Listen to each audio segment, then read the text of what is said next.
I'm not even gonna lie. Me and the group are starting to more and more. Oh wow, crap! Roll 20. Are more and more starting to look into. Oh my god, I'm sorry. One sec. Yes, thank you.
Welcome in, everybody. Welcome in. Thank you so much for joining us. Oh my god, I'm so fucking hyped. I've been wanting to play Dark Heresy since I found out that there's a 40k tabletop game, but I'm not gonna take up any more fucking time. Andy, what's good?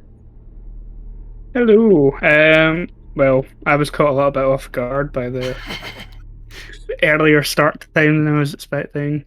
But for you guys, in the US, this will be the normal time that we're starting. It's just because we haven't caught up yet in terms of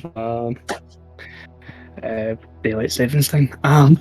Sort of finishing off my previous game. I've still got plenty of time, and then the next minute I seen all you guys in the voice chat and the DMDM Studios is now live notification popped up in Twitch, and I was like, okay. Yep, that'll work. So I'm a little bit catching up to what's going on. I think we've got everyone in Roll20 now. Everyone should have a character sheet now. Yes. Oh, Yep. yes, I do. Welcome to Half of Contrition, our Warhammer 40k Dark Heresy. Actual play. This is session 0. We're going to be doing character creation.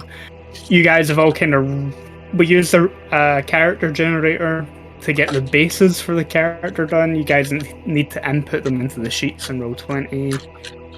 And there's some extra steps that we need to take that the character generator that you guys used doesn't offer and doesn't do for you. All characters in Dark Heresy start with 1,000 points of experience. And so we're going to have to go through spending that and We're also going to be doing a little bit of world building in this session. Discussing with you guys a little bit about who your Inquisitor is going to be, the order of the Inquisition that you're going to be members of. And that should give you some idea of the sort of scenarios that we're probably going to be dealing with during the campaign.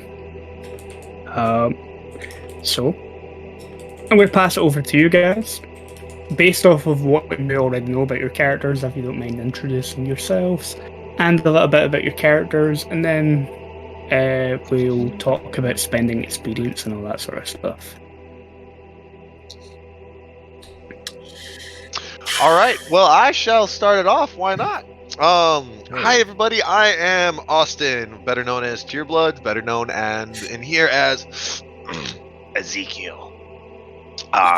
Ezekiel hails from a daemon world within Imperial territory, and was one of the unlucky few to manage to be grabbed hold of and taken aboard the black ships, where I had one of two things. I could either go to worship the Emperor at his feet, or I could serve to fight for and gain upon their interests. He's a decrepit, older-looking fellow, though he is only in his late 30s by Terran years. And yeah, let's see if his head explodes from warp fuckery or a bullet. Oh yeah. Yeah, cool.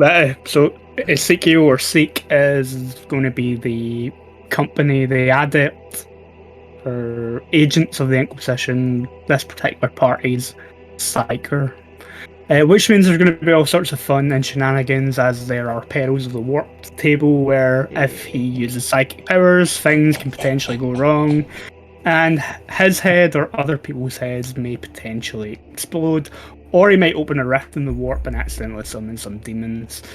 His asshole and his mouth might become a singularity that demons come out. Whoa, don't speak of such things, man. You don't want to spawn out. Because we're the guys who get to kill that. And heralding from a Nurgle-ridden world, those demons are not going to be pleasant. Yeah. I'll even throw out this one little nice factoid to him. He does not know his true name. He actually goes by Ezekiel the Nameless, and to ever think or try and attempt to gain hold of his name is to link himself or lean further towards the granddaddy Chaos God. Ooh. Ooh, I like that. Nurgle demons. Thanks, Ezekiel. Yeah, welcome. Okay, who wants to go next? I'm going last, so. Alright, fine, I'll go next. Last. Yeah, we're drawing straws. Alright. Hello, I'm red. One of the three primary colors. I won't do a big introduction. But yeah, I'm playing Vars Aurelian. He's in let's see. Let me pull up my character sheet. Okay. Vars is a part of the Adeptus Arbites. He doesn't really work as a regular police officer. He works as more of a glorified bounty hunter. He's the kind of person that hunts down people. He's not waiting around for warrants. He just kicks indoors and takes things. And I'm not serving for the Emperor. I'm serving for the money at the end of the day. Interesting. Yeah. Interesting. Love it. All right, you little necromund. He's from a hive world. He's from the hive world of Argoth. So I will guide you to the light of the Emperor. Yeah, he is definitely a hiver. He's used to moving around through massive crowds of people, just punching people who get in his way. So. I guess I'll go next then, because that makes sense. Hi, my name is Kyle, or the Banana Kyle. I'm the DM over at New Platinum Content.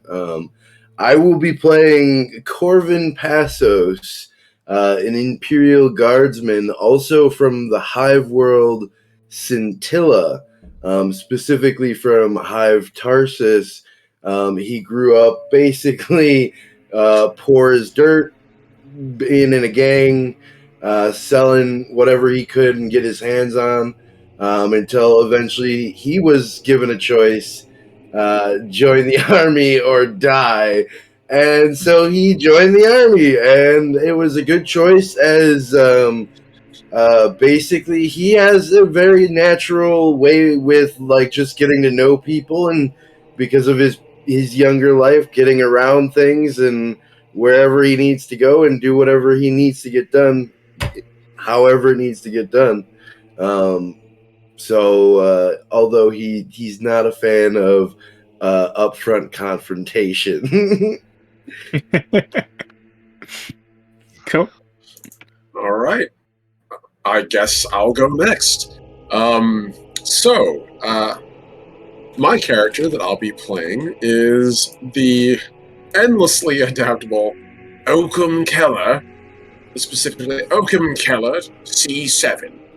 He's an tech adept of an ancient line, going all the way back to Mars, and in fact, at least he remembers being Legio Cybernetica, but he was stuck inside of what appeared to be some kind of long-term cryo device and was awoken and basically given a choice to serve in this Inquisitor's warband, or to be put back on ice for the Adamek to at some point decide to unfile him.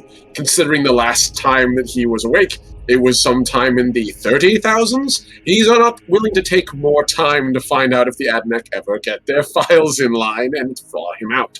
So here he is, back out in a new galaxy, more than a little concerned about the state of things, and significantly distressed by the sudden and immediate damage done to his cybernetics. Where are my servo arms exactly, and why do I have these dinky things, and my armor placed with cheap ceramic?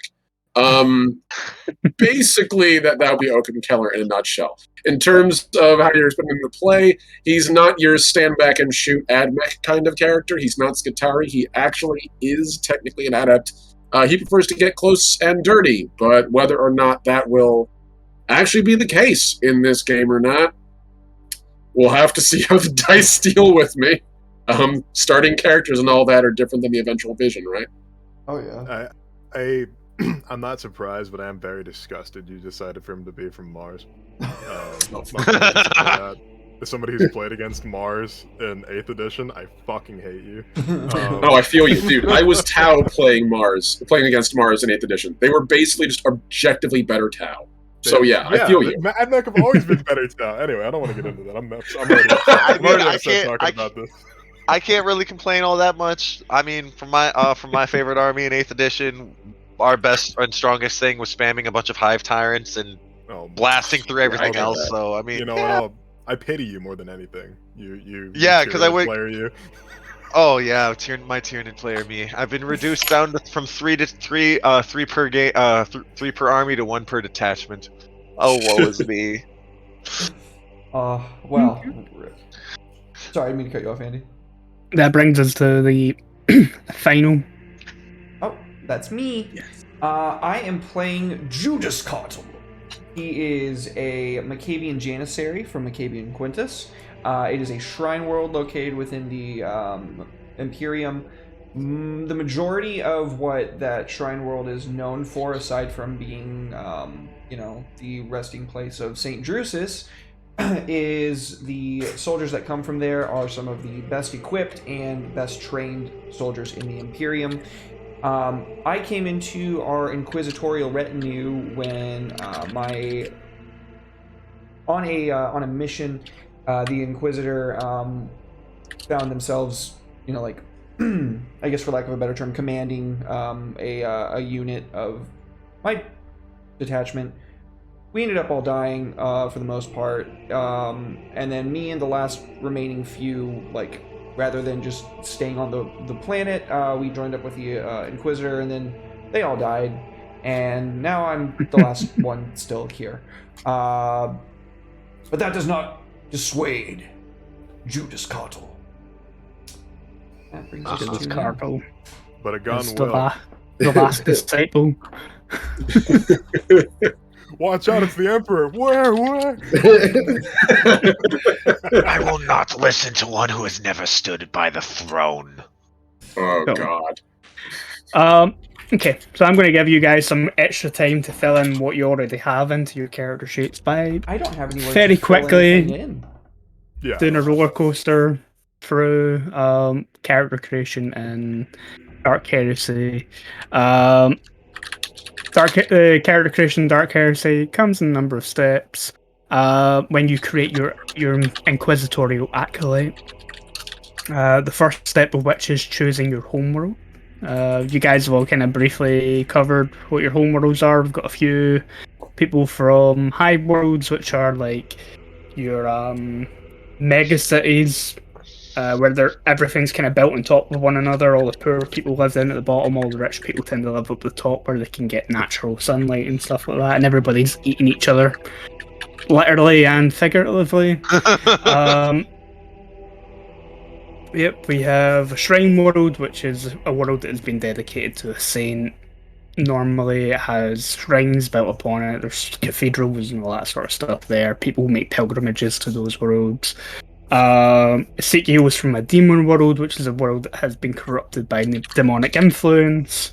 They're not pleasant places to live, as you could imagine. And the few humans who survive in those worlds tend to be a little bit broken in the mind. And Oakham, you're from a Forge world? Yes. Yeah. So from a Forge. those are big industrial power. They're worlds that are pretty much taken over entirely by industry to build and create and power the war machine of the Imperium of Man. And they tend to be habited by members of the Adeptus Mechanicus and all the sort of offshoots that come from that. So people who pilot Titans or Imperial Knights and stuff, they tend to live on Forge worlds. So that'd be the first step. Everyone's already done that. You then, from there, roll your characteristics. Because your homeworld has an influence on your characteristics. Certain homeworlds have characteristics they're better with, and all of them have one that they're not so good at. Anyone who's familiar with Warhammer 40k will probably, or Warhammer in general, probably be slightly familiar with the characteristics found in Dark Heresy. You have your weapon skill, abbreviated to WS, that is your close combat ability. Ballistic skill, BS, the bullshit skill, is the most useful skill in the whole game. Hey Andy, Yeah. I have a 40. You've got 40 in ballistics. Yeah. Yep. Can I have a 40 in ballistics? So yeah, ballistics is your firearm skill. You have strength, which tends to be shortened down to an S. That's your sheer physical body strength. Toughness, how much damage you can take. Agility, how quick on your feet you are. Intelligence, how smart you are in the head. Perception is how keen-sighted you are, how quick and witch you are. Willpower is how strong mentally you are, how capable you are to resist the effects of demons and psychers and all those nasty things. Fellowship is like charisma in D&D. It's how likable you are, your natural force presence. And then you'll have influence, which is what you use for acquiring equipment and items in the campaign. Hey, Someone I else don't should- think that we have access to edit any, by the way. Yeah, we don't. Yes. Oh, you don't? No, No, so- okay. I was going to bring that up, but You have it. I didn't believe want you have to it in our. interrupt you. Yes, no, definitely did not. I was gonna wait That's until we got to fine. the good point for that, though. I will plug everybody in. It is a very common thing. Like we run into it all the time. Whenever we have to do character sheet transfers, all the time. It's it's like here you go. Here it is. I can control it, but it's not in my Yeah, thing now. you can't edit it. There That's you go. not bad. I very quickly went in and like gave everyone access to the sheet and then didn't click the edit option. Aha! You're- Ooh, perfect. Thank you. Andy, you're totally fine. I have 3,300 hours on Roll20 and I still suck eggs at it, so you're totally fine. My friend, I have over 400 hours and I I- still fail. Um, I shouldn't fail though. I'll tell you how many hours I have enrolled. I have 1,873 hours enrolled. Oh yeah, but I have triple that, and I still suck. I have 3,300. Oh wait, I'm sorry. Oh, I have fucking nerd. 1,677 hours. Everybody I am laugh at thinking Red. of whaled. Everybody laugh at me. using Everyone nerds. laugh at me. Yeah. I won't laugh at you for being a nerd. I'm happy you're a nerd. I'm laughing Now, with you. Oh, thank now you should be able to edit your character sheets. So Huzzah. while we're going along, if you plug in all the stuff that you're going to need from your home world and your stats, the step after that is background. Background is what sort of career path essentially your character has came from within the 40k universe. So we have a tech priest, psyker, your Astrum. Adeptus Astra Telepathica. Yeah, that's Astrum. Gesundheit. They tend A to mouthful, yes. be the people that they sort of guide ships through the warp and stuff like that normally. And, Does this mean that I'm going to be doubling as our the ship will probably have a dedicated astral telepath. Oh, perfect. But if he blows up his head, then I might have to. Yeah, Gotcha. then you might get pulled in. Oh crap. We have 2 Imperial Guardsmen, and we have Adeptus Arbitus, which is, intergalactic police force. They kind of look like Judge Dredd, typically. Oh, It's Oh, pretty much no. straight up Judge Dredd, like lifted almost like Yeah, line for line from the comic, but imitation and flattery and all that. they're all about upholding the law. All of your backgrounds come with special bonuses. They're more inclined towards certain skills and talents. The Arbitus one, for example, is the face of the law. That allows them to reroll intimidation and interrogation checks, and can substitute his willpower bonus for extra degrees of success on those sort of rolls. Handy if you want to get information out of someone pretty quickly. Astra Telepathica, they can I have that right here for you. I got you. 1 sec. Or maybe I don't. constant threat. They Yeah, constant threat. When me or an ally within 10 meters triggers a roll on the psychic phenomenon, I can increase or decrease the result by an amount equal to my willpower bonus. yeah, so that's Go ahead. that's handy for if bad things do happen. You can try and mitigate some of the potential fallout from bad psychic things happening, and then you I tested also on have tested Terra. on Terra, where I can, if I take the elite advanced during character creation, I also gain the sanction trait. Yeah. And you'll go over that later. Yep. Because you chose the mystic background, which gives you that elite advance for free. We'll talk The about mystic roll does? Oh, okay. Yeah, we'll talk about rolls in a second. Adeptus Mechanicus, replace the weak flesh. Essentially, they can have more cybernetics, and they find obtaining cybernetics cheaper and easier. Thank God. Yeah, handy.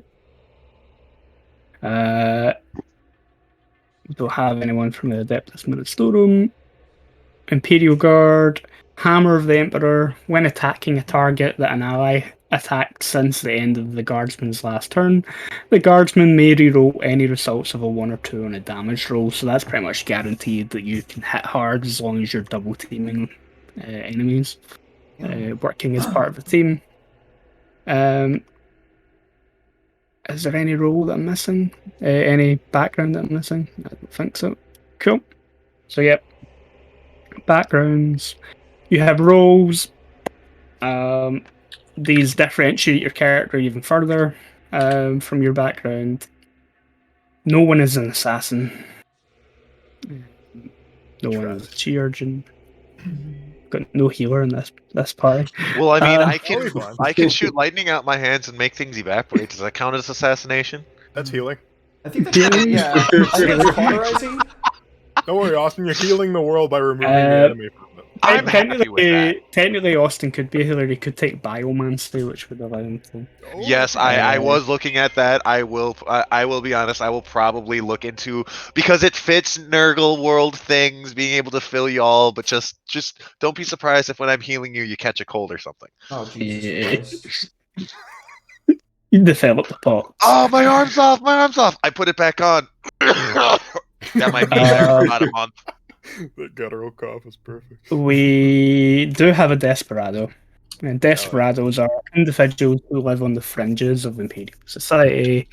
They tend to hire themselves out as hired guns and mercenaries, and tend to have quite a practical and cynical view of the galaxy as a whole. Again, similar to backgrounds, all roles have certain things that characters tend to be more have a stronger aptitude for. They get access to certain talents, and all of them have a special ability that they gain access to. Desperados, they have move and shoot. Once per round, after performing a move action, a Desperado may perform a single standard attack with a pistol weapon as a free action, so it gives them a free attack as long as they keep moving. It's pretty handy. It's really handy. That sounds very handy. Speaking of handy, I start with a shotgun. Can I switch that out for a bolter pistol? Bolters are really rare to get a hold of. You're probably gonna have to. You're not into Astartes. You're not into He's trying to Astartes fuck with you, or. Andy. Don't let him. You're not into Astartes or Sororitas. What are you talking about? Quiz, get out of here. All right, fine. I need some pistol. Come on now.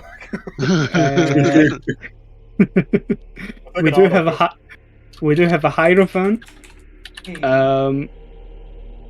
Hierophants are pretty much zealous, religious individuals. They preach the good word of the Imperial Creed. They lead and guard pilgrims towards shrine worlds and all that good religious stuff within the Imperial domain. They have a special ability called Sway the Masses. In addition to the normal uses for fate points, a Hierophant character may spend a fate point to automatically succeed on a charm, command, or intimidate skill test with a number of degrees of success equal to his willpower bonus. How you figure out what your bonus is? Your bonus is... So all of your stats will be in double digits.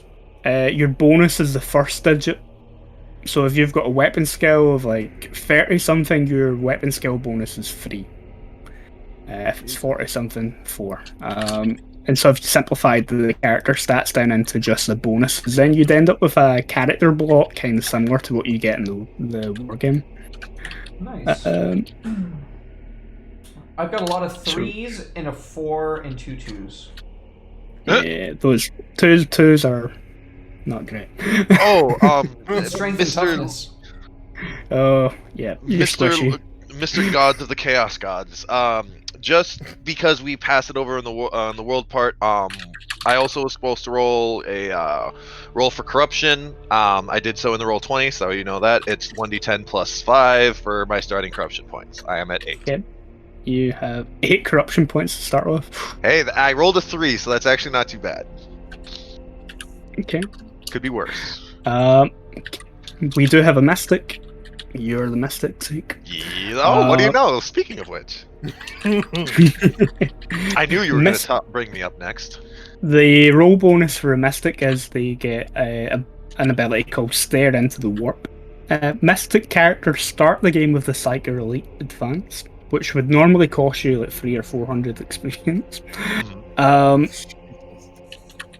But it also recommends that a character who wishes to be a mystic have a willpower rating of at least 35. Well, good thing I have rolled max 40. Cool. But yes, I have a question. you have. Sorry, go ahead. You'll have the Psyker Elite advantage, so if you want to put that down somewhere in your character sheet. All right. Where would do you know where I would put that specifically? Would that be in advancements? Yep. All right, So would if that be under aptitude? Where are your advancements on here? Yeah, you probably fit it in the aptitude section on the character sheet. All right, because otherwise I think it would go under No, experience. actually, your aptitudes are. You'll have 8 of those. You should have 8 of those by the time you end character creation. That's Oh, I see. The aptitudes, defense, psych, That- all those. So it should be under experience. yeah, put it under experience. Advancement taken. Yeah, if you add it in there. All right, and I and- just do psych or elite advance. Yeah, but don't put an XP cost into it. Gotcha. You're getting it for free. But we have 1,000 to start off with and to spend. You Correct? will have 1,000 XP to start off with. Okay. Oh, I can't edit that anyways. Okay, perfect. So Andy, when we have something like Yep. hatred, the groups would be like, would it be like Xenos and Heretic, or would it be like more specific?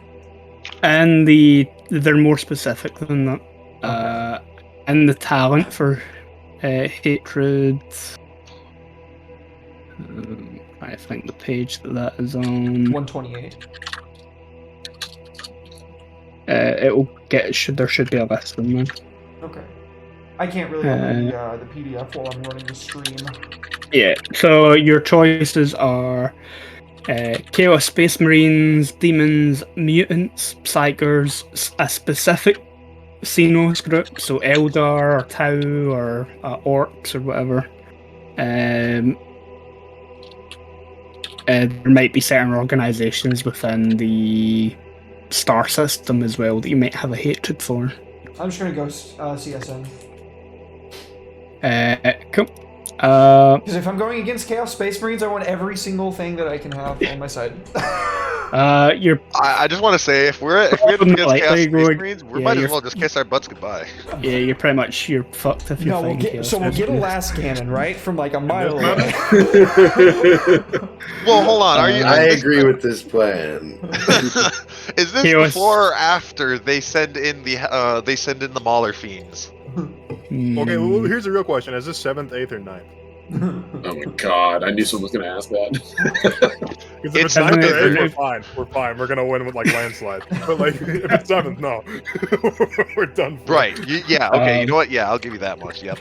I give the last edition that I played was 6 or 7. So. Oh my god! Don't worry, everybody. I'm gonna take the Psyker ability that gives everyone an invuln save. Let's go. If there's such a thing. We don't have anyone that's a seeker. I do. I'm a seeker. Oh, you're a seeker? Okay. Yeah, I'm a seeker. The seekers are driven to hunt, investigate, find out things, uncover secrets, all that good stuff. And for you, I assume it'll be technologically based secrets. But they get the bonus ability of nothing escapes my sight. In addition to the normal uses for fate points, seeker characters may spend a fate point to automatically succeed in an awareness or inquiry test with a number of degrees equal to their perception bonus. Nice. That is pretty good. Yeah, those are both very, very useful skills. Warrior, we do have one of those. Oh, I'm a warrior. Warriors are pretty much self-explanatory. They are people that like to fight shit.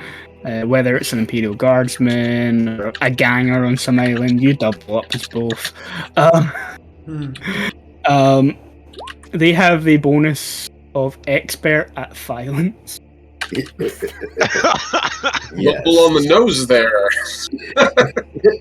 In addition to the normal uses for fate points, after making a successful attack test, but before determining hits, a warrior character may spend a fate point to substitute his weapon skill or ballistic skill bonus for the degrees of success scored in the attack. So it would allow you, if you barely hit someone, to spend a fate point and go, actually no, my ballistic skill bonus is free. I'm going to get 3 degrees of success in terms of determining the amount of damage and shit I'm going to be doing to this particular individual. Yeah. Handy.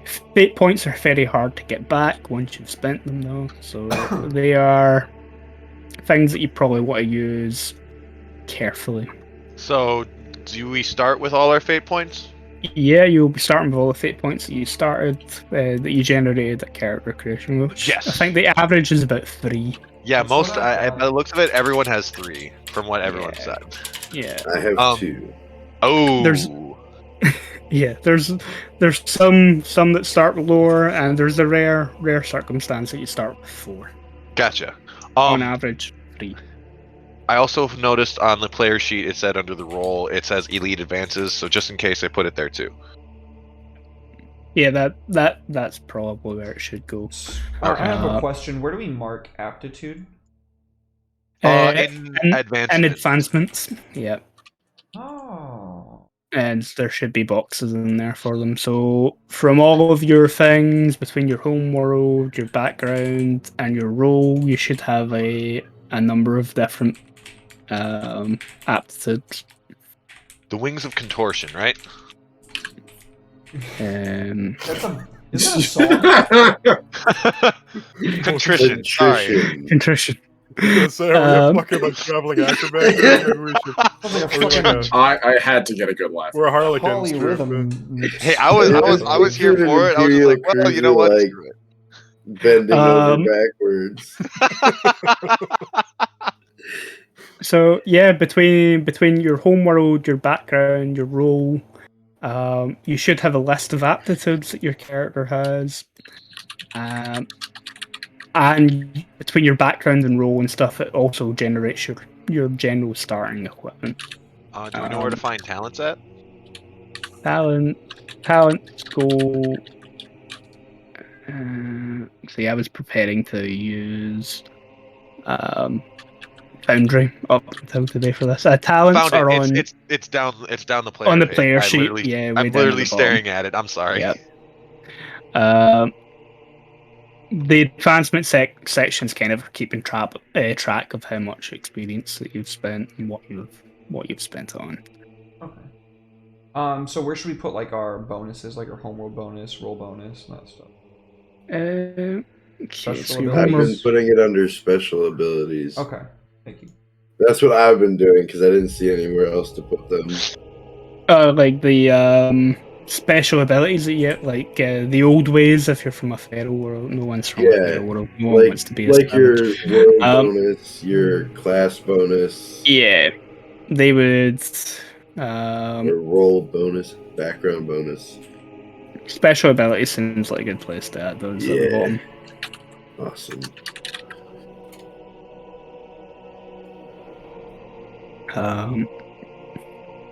If you guys let me know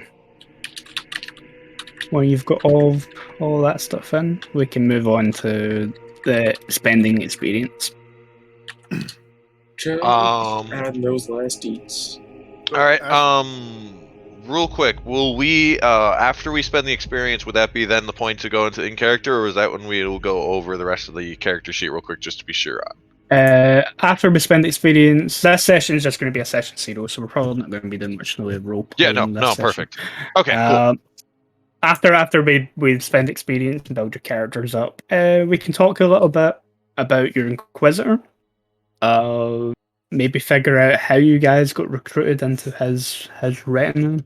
And we're also going to be building the system that we're going to be setting the campaign in. Excellent. And the audience and Twitch are quite welcome to throw ideas and stuff for the star system in as well.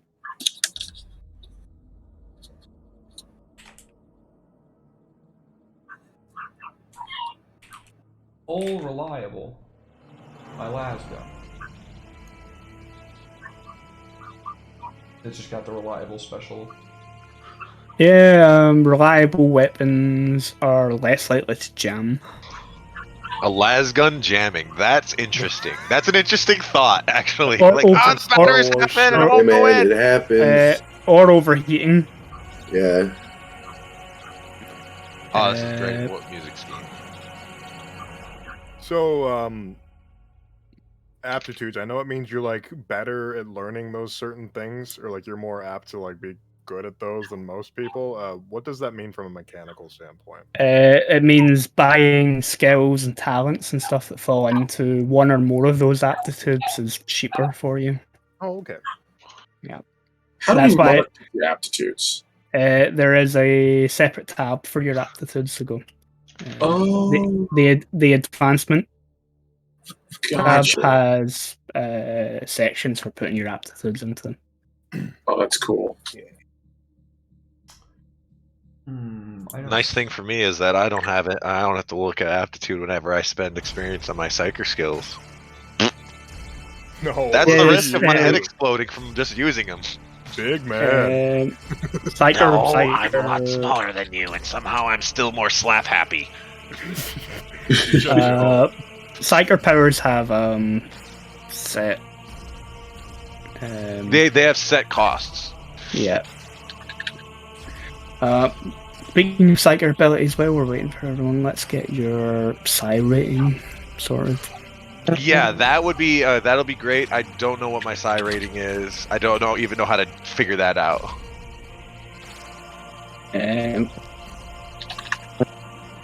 Okay. So you gain the Psyker Advanced, Elite Advanced, which would normally cost you 300 experience. You need willpower of 40 normally to have it, but the Mystic will allow you to gain it without needing that prerequisite. Luckily, I have it anyways. There's a few things that come with the Psyker trait.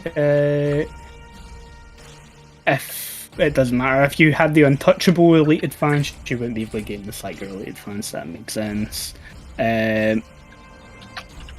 Characters who do not have the Adeptus Astra Telepathic backgrounds, but have the Psyker Elite Advance, are considered not sanctioned. Which means your psychic abilities are more likely to go AWOL, and you're likely to be dragged in front of an Inquisitor as a heretic, and a danger to humanity. But you're fine. You have the background that means you're free not to be dragged in front of people. Oh, the sanction trait, you mean? Yeah. So go ahead. Being Adeptus Astra Telepath makes you sanctioned. Yeah. So yeah, you're all good. What sanctioned also does is increases your psi rating by 1.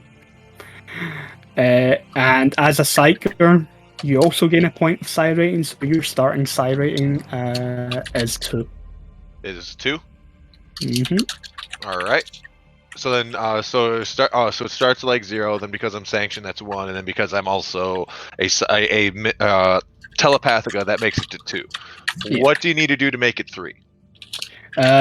From there, it's spending experience to increase your psi rating. Characters with Psyker Elite Advance can also purchase psi rating advances to increase his psi rating. When a character purchases an advance in psi rating, he increases his psi rating by 1. To do this, a character spends an amount of experience equal to 200 multiplied by the new psi rating. So if you're going from 2 to 3, it would be 600 experience. Alright, so we'll spend 600 experience. So if I want to be that much more effective with it, but don't want to bring in as many powers, that might be something to look at. But otherwise, probably pick a few powers and do that later. Yeah, a few powers, maybe a few trait or skill bumps to start with, and then build up to that through the campaign. All right. How do you determine what your bonus is with your with your skill stats? Okay, skills. Or if there's actually like a wiki or like one of the all pages that you could send, I can look these over too, and then just be able to figure that out without bogging down. Pinned a quick reference into the Discord chat. Okay, in the link section, there's a quick reference pinned. All right, cool. I won't bog us down with these basic questions anymore. I'll double check this. If I can't find anything, then I'll ask. Yeah, for the purposes of people watching, I can answer it anyway. Generally, your skill is, as long as you're trained in the skill, you're rolling against your attribute, your characteristic. But you can buy advances and skills that give you bonuses to them. They go up in increments of 10. Got you. So the first time you purchase a skill, you're purchasing being trained in it, which allows you to use your full characteristic, and then you can buy 3 additional advancements in it that give you plus 10 each time. Okay. But yeah, again, based off your background, homeworld, and your role, you'll have a number of skills that you'll be starting trained in. Yeah. And so you would check the first box. See how there's 4 boxes after all the skills? Yes. You check the first box if you're trained in it. All right. I did notice. Oh no, there it is. Prescience. Okay. Cool. All right. Cool. Thank you. So Andy, where it says in gear you can select 3 additional items of scarce availability or better, does that mean anything from the armor or from the equipment page on gear in that reference, or is there a specific place I need to be looking? Are you still in the character creation section? So if it's on the character creation section, when it's selecting and when it's saying that you can pick some others, you might have actually picked them already in the drop-down boxes. I want to say. I haven't picked. Because for me, I had access, or it offered me a las pistol, and then a melee weapon, and then I was able to select the light flat cloak and the psi focus. Would that be what they're talking about? No. What section are you talking about, Derek? So after I've made my character sheet, down in the at the bottom part next to my ranged weapon, it says, in addition to the list below, you may claim 3 extra items. Yeah, on the character generator. Yes. Yeah, I think those are in the armory section of the book. We can do that after we spend experience and stuff like that. I think everyone gets that. They get 3 items of what scarcity level did you say? Rare or 10. That's just scarce. Scarce are more common. But yeah, that might give you access to some extra things, and I think that's just so. Again, it's an extra little step of making your character a bit more unique. Oh, guys, I found where fate points go. Fate points go below characteristics. Right below characteristics there? Yeah. Yeah. Hey, where did it say about the psychic rating in the quick reference? Or was that on the... in the quick reference, in the Psyker section, I think. The Psyker section? Okay, then I probably was just overly missing it. Maybe it doesn't. Psychic powers gives you the prices for the powers. Yeah.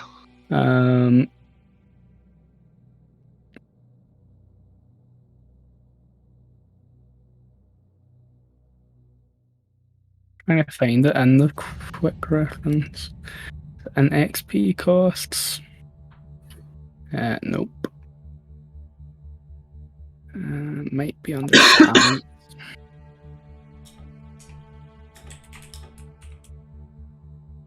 Or traits.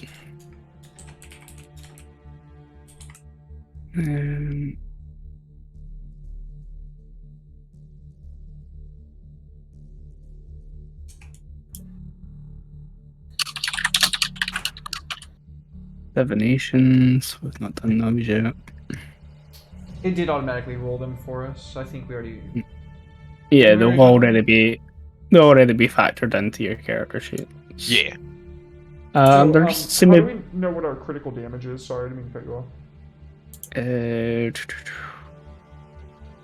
Critical damage is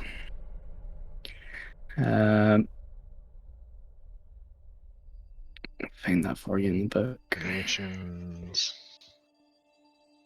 Damage. Critical 232.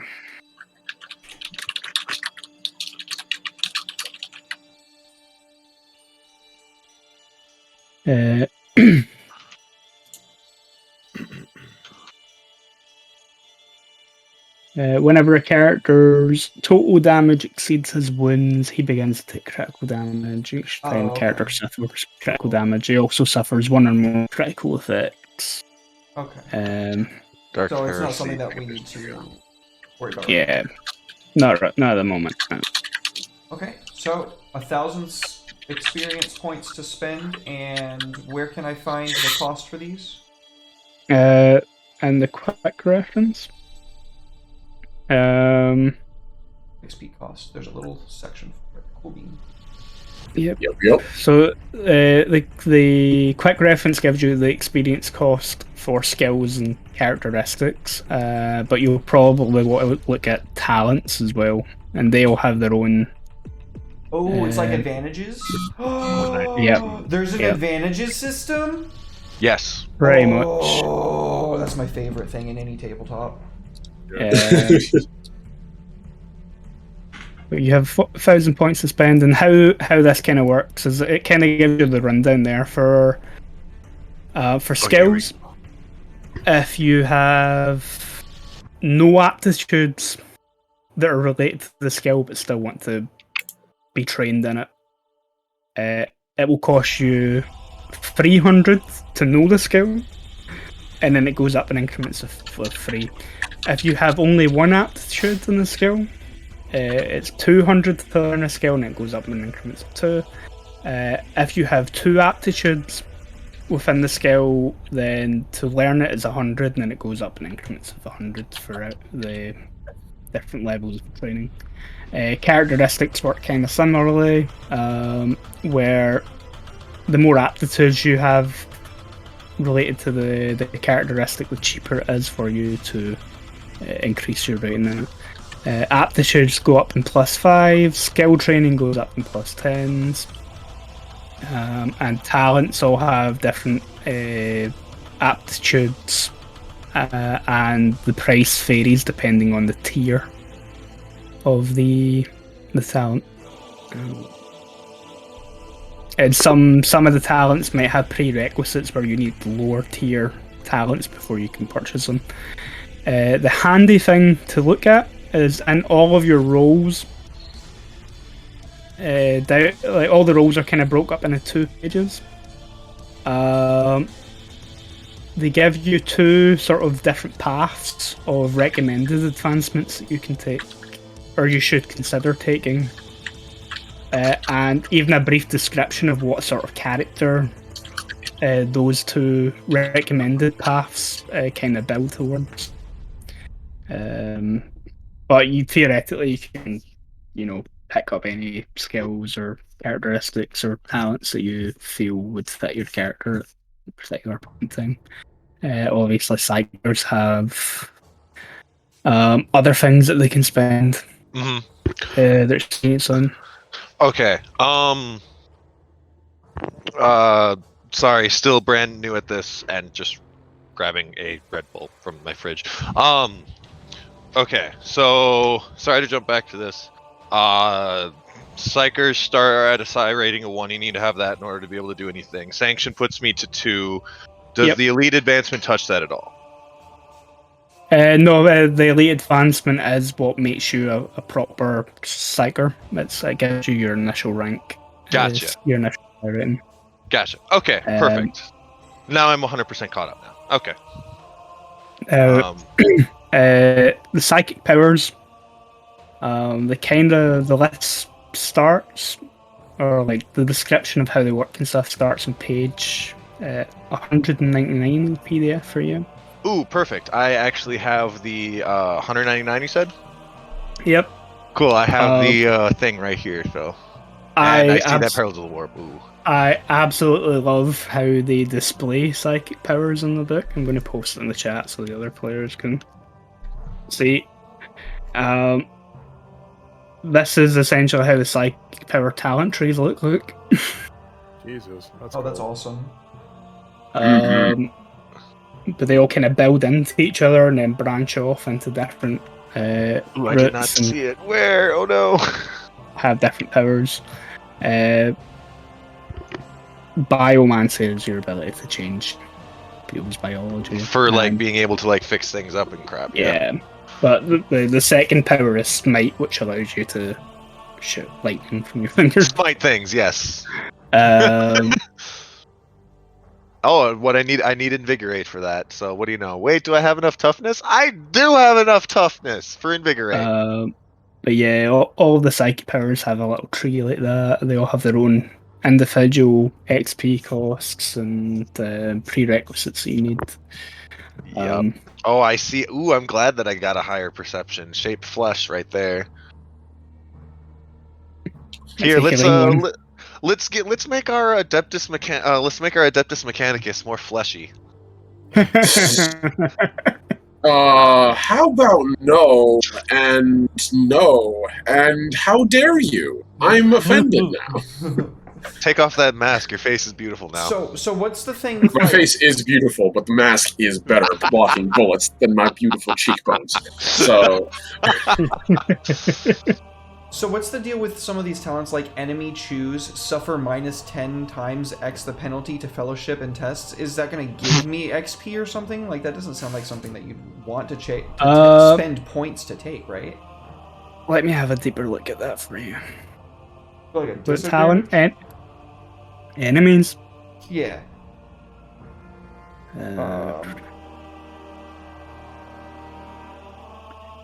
Well, the minus is a good. You want to roll low in Dark Heresy. Oh, yes. It's like I am gonna do great. Woohoo! Okay. So see how like let me I'll bring up your character sheet. it's like Call of Cthulhu in that way. It's a percentage-based system. It's a lot. Yeah. Dude. Give me a sec. roll I'm going to change tab for a second, Derek. Okay. See how your ballistic skill is 40? Mm-hmm. Without any modifiers due to environment or equipment or anything like that, you're aiming to roll 40 or below on a D100 to hit someone. Got it. Okay. So for enemy, it would make it easier for me to confound my chosen enemy group in social situations. Yeah. Okay, so I don't want that necessarily. I think I would rather have +10 for outnumbering an opponent, but I'm probably going to take it. Fuck. You know what? I'm combatty enough. I'm going to take enemy. It does tell you here, though, that unlike other talents, enemy does not cost any experience to purchase. Oh. What does? And cannot be taken as an advance. Instead, the GM and player can agree to award it when the appropriate point in the adventure pops up. Well, I already picked Chaos Space Marine, so if I was going to min-max it, there's no shot that a Chaos Space Marine is going to fucking talk to me long enough to fucking give a shit what I have to say. So well, let's I'm not be going to real. take that. That's hatred. That's a whole different ballgame. Yeah, I was thinking like min-max, though. So Not to mention the very long shot that a Chaos Space Marine is going to look at any of us and spare more than maybe half a clip of ammunition. Look, my kill counter went up. Lore-wise, I will point out a few things. You don't need to change Chaos Space Marine if you don't want to, but out of game, meta-wise, you're very unlikely to encounter any Chaos Space Marines, at least for a very long time. Okay. So it's a talent that you'll be sitting on that won't get used for a while if you do take it. Okay. Secondly, Space Marines are almost godlike compared to most human beings, to the point where you'll even as an Imperial Guardsman, you'll very rarely have ever encountered one. And even if you did fight in the same war as the Space Marine chapter, you're probably positioned somewhere well away from them. Or probably Chaos Space Marines. Chaos Space Marines, the Imperium don't like your average Imperial citizen knowing that Chaos Space Marines are a thing. Right. And the chances are, if you encountered Chaos Space Marines and survived, someone would have either scooped you up and put you into a room somewhere where you'd never get to interact with people, or would have just shot you in the back of the skull. So I'm just going to take Double Team instead, which I have the prerequisites for, which is +10 for outnumbering opponent. Things like demons and stuff would have been... I'm taking demons for hatred. Do it. So real quick, I have under my skills prescience twice. Does that mean I'd be level double proficient with it, like 2 checkboxes? I am going to double check that. All right, but otherwise, then I am the psyker abilities that I happen to choose from, they'll just go under advancements. Yes, under experience. Yeah. All right, cool. Is anybody spending points on their characteristics?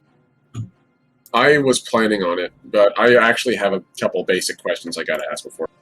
So Yeah, same actually. I generally, I'd recommend at least purchasing one characteristic from. Yeah, definitely level 1. Probably agility and ballistic skill for me, because I both have I have double aptitude in both of those. So you can just purchase a +5 to a characteristic. Yeah. For 100 XP, is that right? Depends how many aptitudes. Depends on your aptitudes for it. Oh, hey. Like I have double aptitude as a desperado. I have double aptitudes in ballistics and agility. So you can get double aptitudes like in your advancements. Yes. I only have single aptitudes, so I'm like good to build however the fuck I feel like, basically. Well, no. Like, yeah, I think you're misunderstanding. I don't understand. So your aptitudes, right? So like underneath the leveling thing, it costs less for each aptitude that you have. Is like the it's like a soft prerequisite. You could technically take it. It's like if you have 0 aptitude to something, you could still technically. Let me find an example for you. Okay, that might work better for me. So you've got, let's see, offense and ballistic skill. So looking at something, it's probably not the best combination to pick. You've got fellowship, and do you have leadership? Yes, you do. Okay, so looking at skills. Okay, command has aptitude number 1, fellowship, and aptitude number 2, leadership. So that means you've got both aptitudes. So training command would be cheaper for you because you've got the 2 aptitudes instead of just 1. And you see where the aptitudes are listed just next to it, because all I see is fellowship next to it. You should be seeing. You're looking at the skill list. So fellowship is the skill that skill uses, but in the quick reference, which gives you the costs, which is pinned in the link, gives you the 2 aptitudes for all the skills and characteristics and talents if you switch to the talent section. So go to the talent section. Okay. And so you've got XP cost. Yeah, I was at XP costs. So you should be seeing this. What's this in chat? Yeah. And the quick reference. Yeah. So aptitude 1 and 2. If you've got both, then you buy them at the cost for 2. If you've only got one of them, then it's the 1. And if you've got none of them, you can still buy the skill, but it's more expensive at the 0. Okay, cool beans. Thank you. So I have 2 questions I have to ask right out of the gate. The first one's super basic. The second one is a little more problematic. So the first one is, how do I find out my characteristic bonuses? Because it didn't fill any of them in. Do we have any to start with? Yeah, your characteristic bonuses are all equal to the first number and whatever your characteristic is. Right, thank you. It's literally been so long since I played this, I completely forgot that most basic thing. Wait, can you repeat that real quick? I'm sorry. It's the 10 space in your characteristics. Yeah, it's a 10. So if I got a 40, it would be 4. Yeah. Okay, easy enough. That's what I thought it was, but I didn't want to assume. I'm surprised it doesn't automatically put that in for us. But yeah, it's odd. It's odd that the sheet doesn't. I bet that the Foundry one does. Yeah. So does that just would that like extra thing add, like if you're making like a for example, I'm gonna put my agility up to 42, so I'd have a 4 as that bonus. So let's say I want to make like an acrobatics check. Would I just subtract 4 from the roll? No. Bonuses come in certain situations. Let me bring up the page that Yeah. goes into I- detail on how they work. All right. Yeah, I was asking because I have keen. As an example, I have keen intuition, which is a talent that specifically utilizes a bonus from my perception. So, like, that's how it usually works. It's like another thing references the bonus.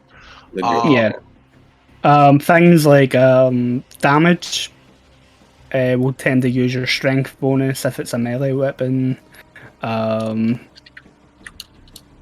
certain other things that pull off the bonuses. Okay, so All I right. imagine ballistic skill would give me addition to the damage I'm doing. It depends on the weapon. Okay, I'm just like throwing that out as an example. But I'm sure there are situations where your ballistic skill bonus will come into play or things like that. All right. So the on the same thing with the characteristics, I noticed there's a drop down bar that's like none, simple, intermediate, trained, proficient, expert. Yep. Should any of these be started at? So, if you're purchasing an advancement in one of those, you will pick the simple one because that's the first. Got you. Okay. advancement. Okay. And that just means What- you don't make out the -20 penalty if you're trained in it. If you're trained in it, yeah. But for characteristics, underneath all of them, there's a little box that says none. So instead of typing in what your new characteristic is, you would use the drop down for it. Gotcha. I've got a blank sheet here. I'll test that out. Okay, I see. Okay. So I've just put 37 in here, and weapon skill. I picked the simple one. It won't change what the score is, but it should affect the roll. So let me test that. So it Alright, doesn't that go by one's- ranks, right? Somebody else can answer that for me. It doesn't go by ranks. It goes by like cost, or it does go by rank. Oh no, it doesn't. What was that, Derek? Does it go by ranks? Like if I already start with 1 point in command, do I need to pay the cost for +10 or +20 to take it? So if you start with it, you're already trained with it, which means that known cost. You don't have to pay to get a +10 in it. Then you'd have to pay the cost for that. At the moment, all of you are trained. So you can't take it above a +1? Is that right? Or You could, as long as you've got the experience for it, yeah. Oh, okay. So I can, and it's just the cost for a +20. So yeah, it would be just so you'd have to take the +10 first. Okay, so as I'm reading on here, when I'm reading selecting the psychic powers, it says the characters take the first one from all of them. The first one from all of the trees. It says so on... What page was that one on? Sorry. I'm making sure that I got that right. My question is if... okay, under discipline trees on page 200, when a character wishes to purchase a new power, to access psychic power, the character must be able to trace a line along the paths without passing through a power he does not possess. Characters automatically have access to the topmost psychic power in every tree. That's basically just saying I can pick from that automatically, automatically ignore the previous statement. Correct? Yeah, it means you can purchase that first power And start in the tree. Okay. Yeah, and start in the tree. Yeah. I just wanted to make sure it was that, or if it was stating that I had to take the first power from every tree, in which case I would be like, oh, okay, so No. Yeah, no. You can to start a tree. All you have to do is buy the first power. Were you able to find anything on that prescience question from before? That's what I was looking at now. Gotcha. I don't want to keep jumping on that one. If need be, we can figure that out off screen in the future and get everyone else squared away. I think I'm done with my XP. Sorry, Red, didn't mean to cut you off. No, I was gonna ask you. Do you understand like the skill thing? Because like you have to like pay for each level of progression. Yeah. Yes. Okay, I was just making sure you. Okay. Yeah, that's what I was Because it seemed asking. That's what I was asking a minute ago. Yeah, so if you wanted to like be trained and be proficient, you had to spend both of those points. So like be the 100 for the training and then 200, so 300 total. So the only thing on there that I'm like adding that I didn't already have would be charm. So charm would be 300, not 100, is what you're saying. So I should allocate that 100 somewhere else. So you didn't already know charm. Correct. Okay, so you would spend 300 if you Okay, wanted so then I have put to it on the allocate. train. Okay. Yeah, you have to put it. Yeah. Yep. All right. I have a question for the party, real quick. What's Oh, up, sure. buddy? All right. So while I am making a character who can, obviously accidentally blow his brain up and could do just about whatever he wants, as far as I've been able to read, like in a game where the psyker doesn't blow their heads up, can very, very often become, a little bit crazy because, it's a psyker, someone bringing in magic warp fuckery in the middle of a grim dark future where not everything else is using it. But because it's the first time in with a party, I want to choose and kind of direct a path that is within the confines of what my allies would want. Do we want me to be a bit more focused on covering our butts, being able to feel things out and know if the course of action we are going is a good one?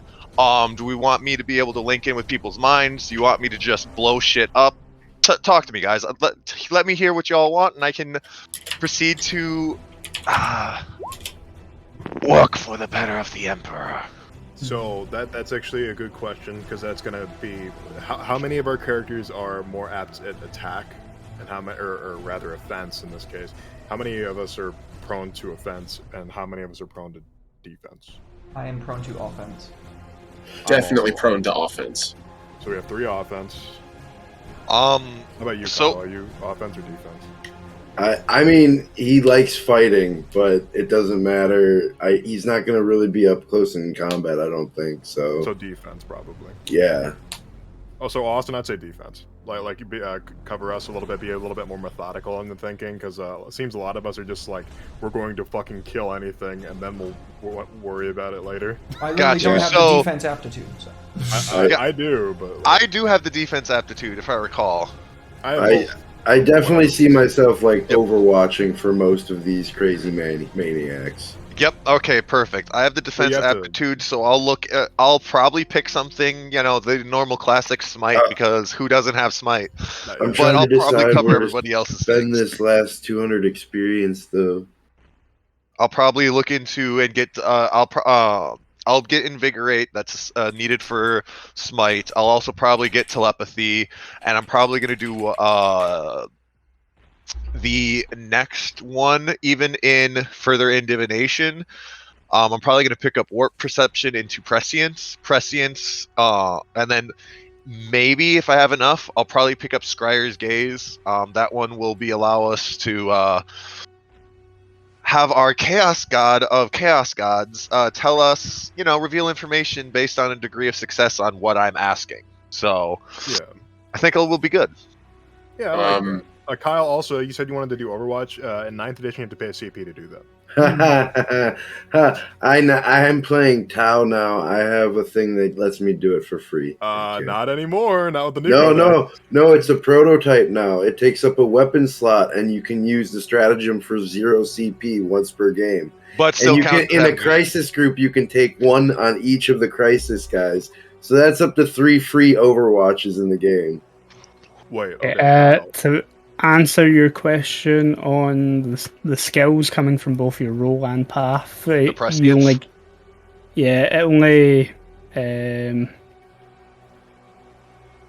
it's only the rank 1. It's only going to be 1? Yeah. Alright, so is it okay if I go back and look over the other ones real quick? Or does getting it a second time give me something else? Should I take this last 200 experience for a skill in Medicaid? Is anybody going to be good at medic stuff? I have. Well, I'm taking the invigorate and all that, so I'll be able to kind of help us with my psychic abilities. Okay. And I don't know if I'll be able to do too much at the beginning. So having both of us kind of tapped into it will probably be nice, and then I can dive into it further if we really need. I should also ask this: the AdMech character, are you good at driving all vehicles? Because I'm good at operating surface vehicles. Should I? Okay, I'm gonna put this out there, and then I'm gonna need to ask a huge question because it's really relevant. So the first one is, Oakham is not a vehicle operator in any way, shape, or form. Oakham is cybernetica, so his whole thing is going to be probably eventually hoarding followers, which are going to actually be cybernetic Skitari. constructs. He can basically only not Skitari, closer to servitor. Only maybe a little more heretical than that. He isn't necessarily the best kind. I imagine our Inquisitor's going to be a little radical to appreciate his unique take on tech. But All right, so maybe I will train in vehicles. Could probably use some Vehicles. vehicles. I All would right. highly recommend it because Well, my I character will have- look at a vehicle and be like, "It is indeed a form of locomotion." I have operate. So here's the thing. That's where Fieldcraft came in. I found it. It's for operating stuff on the field. Oh. Nice. And so I have 2 in operate, agility and fieldcraft, which means that I could do. All right, let's see. With invigorate, prescience, and Scar's gaze. Okay, party question. I'm playing the stealth character, right? Does anybody have stealth, or am I just being the sneaky guy? I do not have stealth.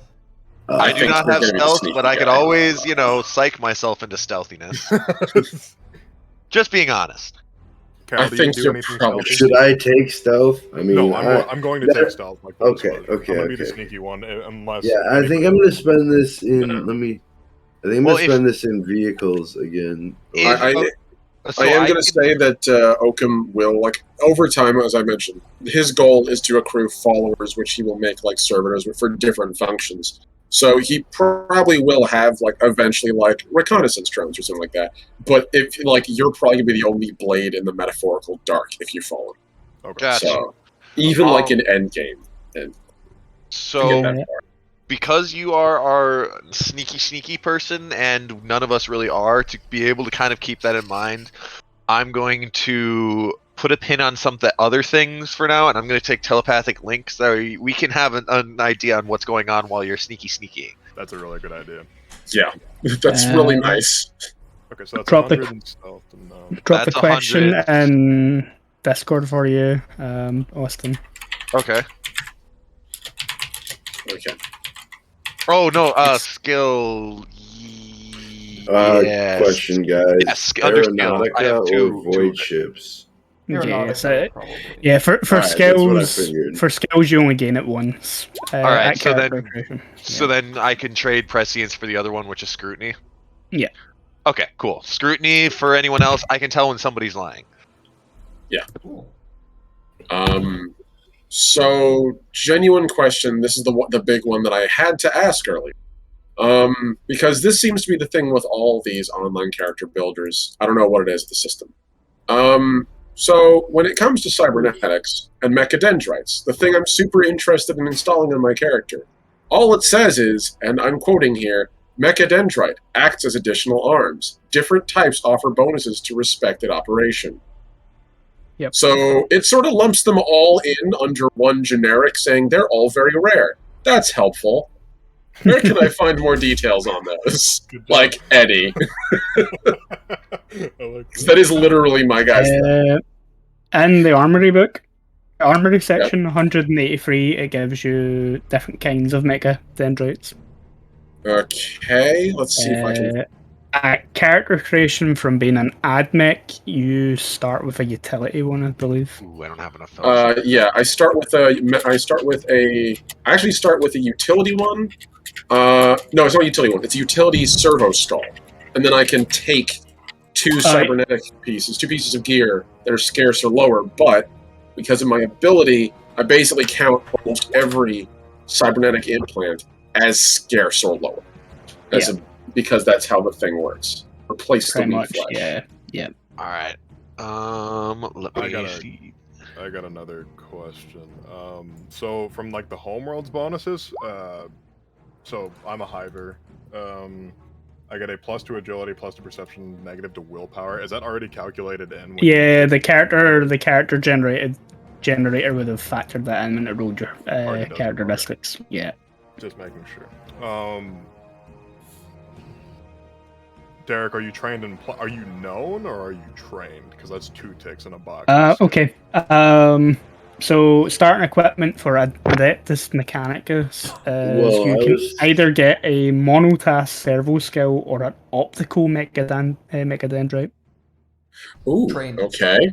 Is Where would I the find- option. It's in backgrounds in the Adeptus Mechanicus background. Oh wait, okay.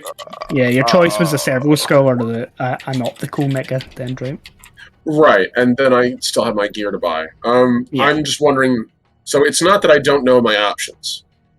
I Yeah. don't know where to find them in the quick reference because it isn't. That's what I'm saying. It's only showing me up as either the monotask servo skull or literally So- quote mechadendrites. They're in the PDF. Okay. Let's see. It gives you more details on them. Oh, thank you. I appreciate it. Okay, I'll take a Yeah. peek. I should be able to find it then.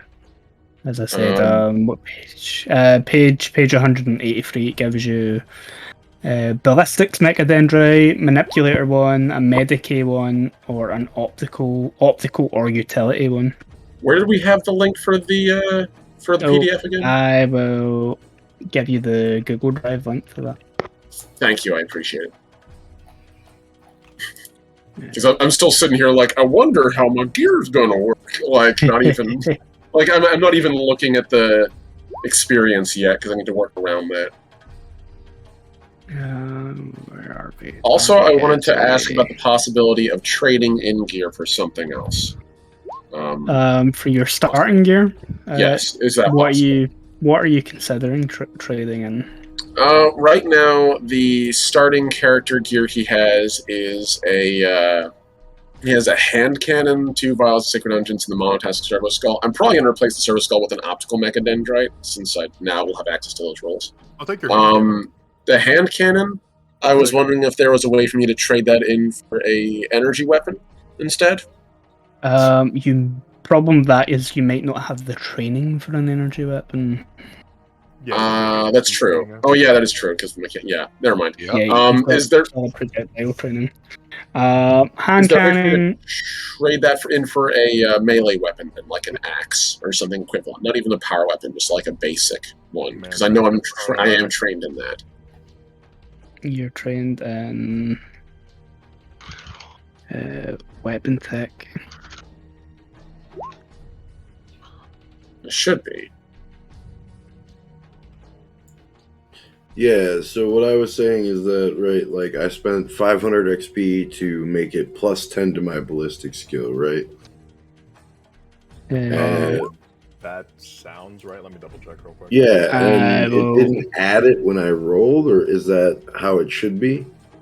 So, ballistic skill, do you have... For aptitudes, do you have ballistics and finesse? You need to go in step, so you would I need to have buy the plus 5 ballistic first. skill. Even though I have the aptitude because of being Imperial Guardsman Warrior. Okay, so you only have one ballistic, so you have to buy an increment, so you'd have to buy the plus 5 first. I see. So to get to plus 10 would be 750, Alright. which would be most of your starting XP. Since I'm the only stealth guy, I feel like I should spend the extra points to get trained in stealth. That's Yep. fine. I don't. Getting caught as the only stealth guy is probably a sure way to get my character killed. Okay. Okay, I'll spend 300 to train it. For weapon training, low tech generally is melee weapons that aren't special, like chains or power weapons and things like that. So I think you're okay, Omni. I think you've got low tech weapon training. I think most people start with low tech weapon training. Which means, let's have a look. I'll have a look at weapons and see what would be a comparable swap for the hand cannon damage wise and rarity wise for you. Sounds great. I figure it's probably just the equivalent of whatever, like, giant, oversized multi-tool he uses. It's just in a stave form. We'll just use the rules for that. Yeah. Okay. He doesn't have an omniscient axe, unfortunately, anymore. Aw. I imagine that probably got lost sometime in the first Uh, 5 to 10,000 years of cryostasis. Some guy pilfered it if he had one. Rusted Eh. away in the redness of Mars. hand cannons hit pretty hard. So I'd like one, Let's- please. Mm. One let's hand find cannon, something. All right, One so- cannon, please. please. Fork it over. I have a question now. What's the difference between regular psychic powers and minor psychic powers? Is there one? One's for people under the age of 18. Um, So like the minor psychic powers seem like they're like much smaller versions of it and aren't connected to a tree. yeah, like- they're like I think cantrip? the minor psychic powers were added in a supplement beyond the core book. Oh, okay. But yeah, from what I can tell, that they are, all kind of minor abilities that aren't connected to any of the Gotcha. larger. So larger like trees. for like example, if we needed something that was more in the divination tree, had no way to gain experience, but I had 100 experience, I could go with foretelling and have a little something. Yeah, have like a minor version of it. Yeah. Got you. Then from the group, does anyone think I posted in the chat a couple of them. If anyone think that would be great. Otherwise, I might just take other thing. I went ahead and made prescience level rank 2 for 200. So soon enough, I'll be able to look into the future and tell us that we're about to do something stupid. Okay, Omni, what about a shock maul? Shockmaul. Ooh, okay. Let me take a look at that. That is just a little further down. There we are, Shockmaul. Oh, that looks fantastic. That looks like it's perfect. I would love that. I'll take my Melta rifle, Andy. Don't worry about it. Feels I'll appropriate go for ahead and just add that to my character sheet, and well, I'll have it. And then if we ever need it, then I have it. First heretic I see, Melta fucking rifle going straight at him. Multi-Melta. Let's go. A million Melted into Melta. the face. I'm gonna You also have a take land Rich. speeder you keep in the back, just in storage in case we need it. Two space marine co-pilots. Yeah. I'm gonna take Deny the Witch so I can kill Austin's character in the first session. Oh, Blah. Getting that CP, baby.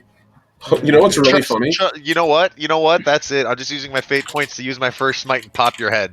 Let's go. He was a hereticist. He was a heretic. Trust me. I'm a psyker. So do you know my Literally 5 seconds into the session, it's like I'd like to roll.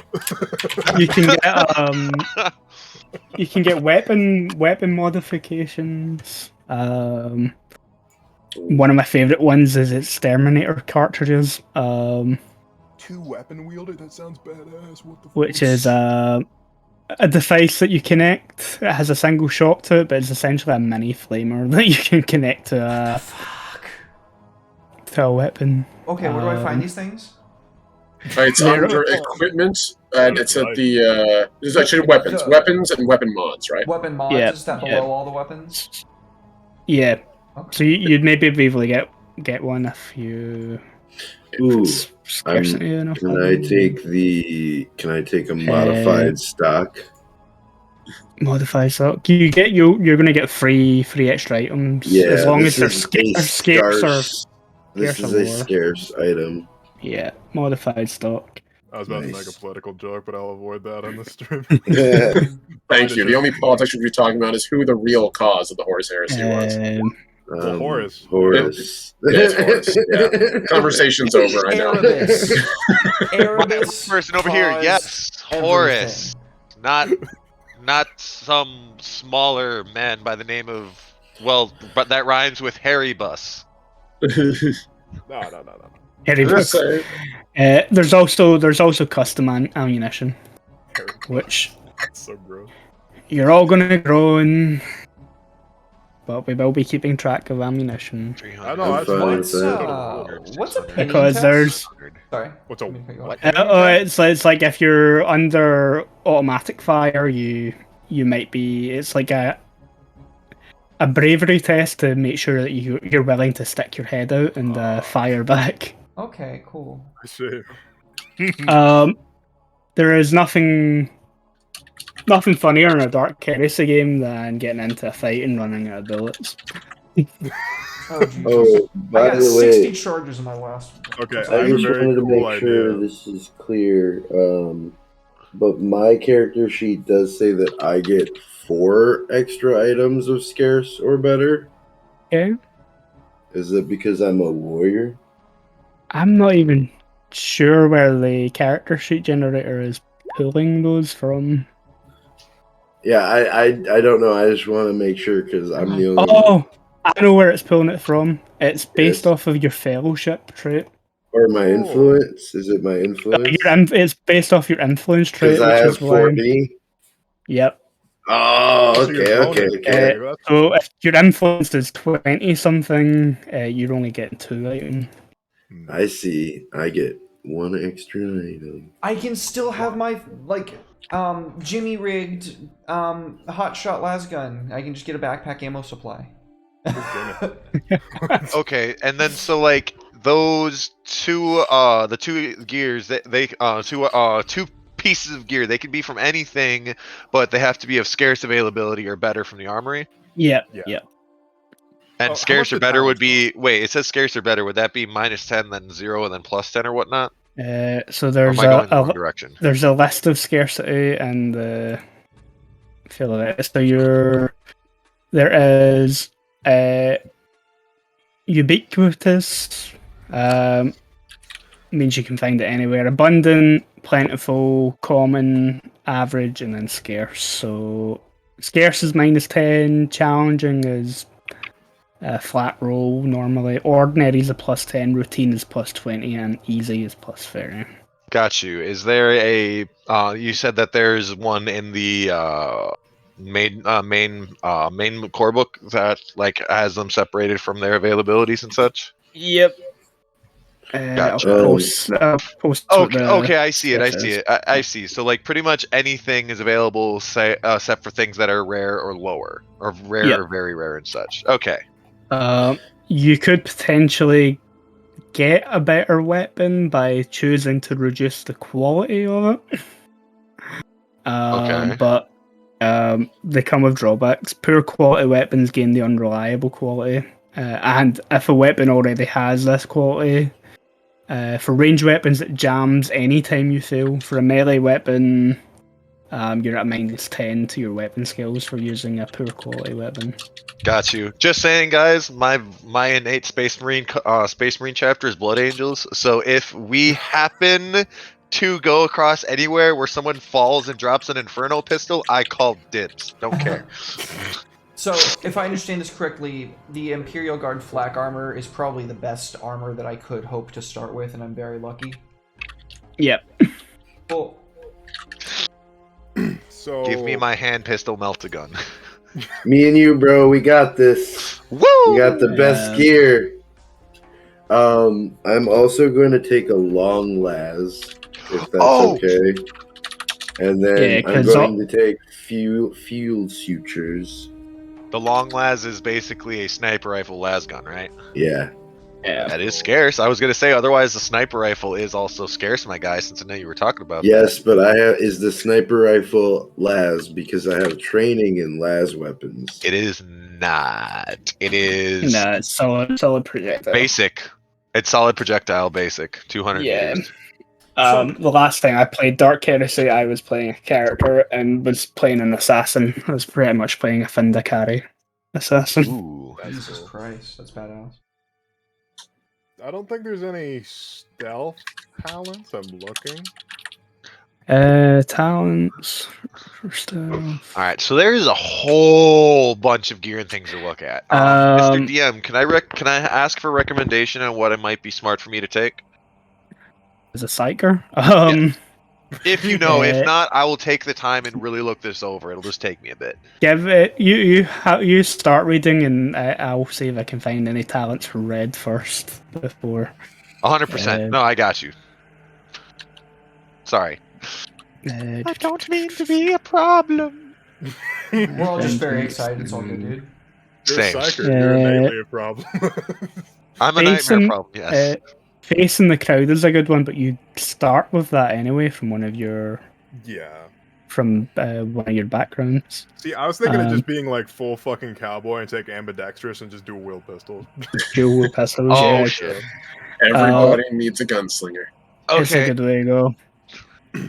so It's since I went ahead and basically said that my character almost always wears a rebreather, do you think it would be much more fluff dependent that I actually take the rebreather, which is scarce?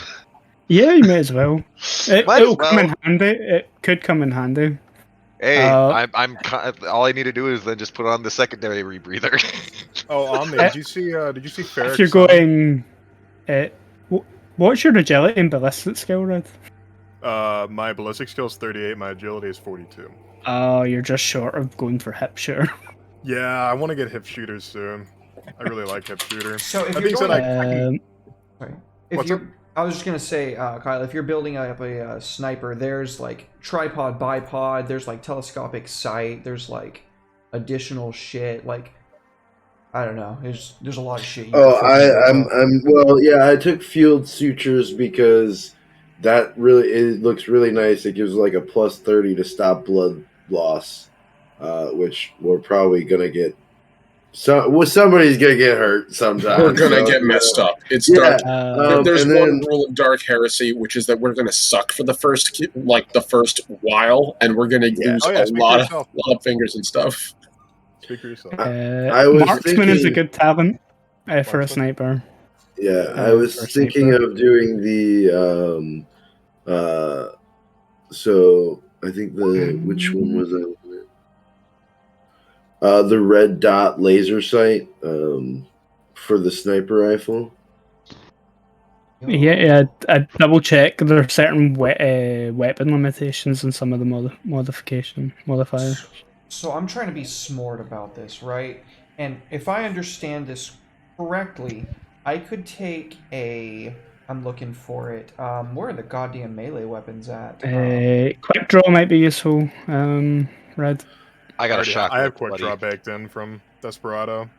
Cool. Rapid reloads also handy. Rapid reload be good, but if I have 12 shots, it doesn't really matter, does it? Yeah, it doesn't matter. I'm gonna use 2 pistols. I'm gonna go for like the full, just fucking like double gunslinger. Yeah, just go all in with ambidextrous. So Ambidextrous is nice because it like reduces the penalty from. I'm assuming firing with 2 weapons at the same time is like a heavy penalty, like negative 20. But this one. Yeah, drops to I can double check. It's Double under ignore. dual wielding or. Well, it's not under Huh, dual it doesn't show the wielding. damage. Never has it under dual wielding. It's always 2 weapon fighting, isn't it? That'll leave you Every role playing game. 50 experience left. So it doesn't state specifically that a melee attachment has to be a knife. Can I have a melee attachment that's a sword? More. It still only Swords functions as a spear. Yeah, it'll function as a spear, so it just means it has a longer pointier end. It's descriptive wise, so you're looking at a descriptor there instead of like functionally a knife or a sword. Well, the reason that I'm getting specific and bogged down in the details with it is because I would also... Mono is scarce, and I would be pretty cool with having a mono sword, but if I would have to make it a mono knife so that I could, when I affix my bayonet to my weapon, it is still functioning not as a primitive spear, and it's got the AP from it being a mono weapon. Yeah, but still apply as a mono weapon. Fuck yeah, I'm gonna do that. That's cool. That takes 2 of my things to make that happen, but I'm gonna do it.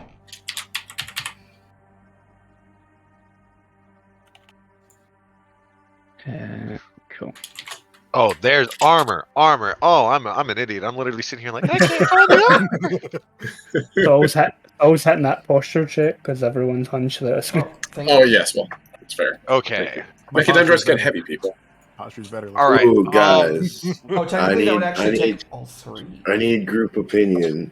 What's So up? I can either, for my long last, take a telescopic sight, which basically ignores long range or longer if I take a full aim action, or I can do a red dot laser sight that gives me an automatic +10 to ballistic when I'm firing that weapon because it's a single shot weapon.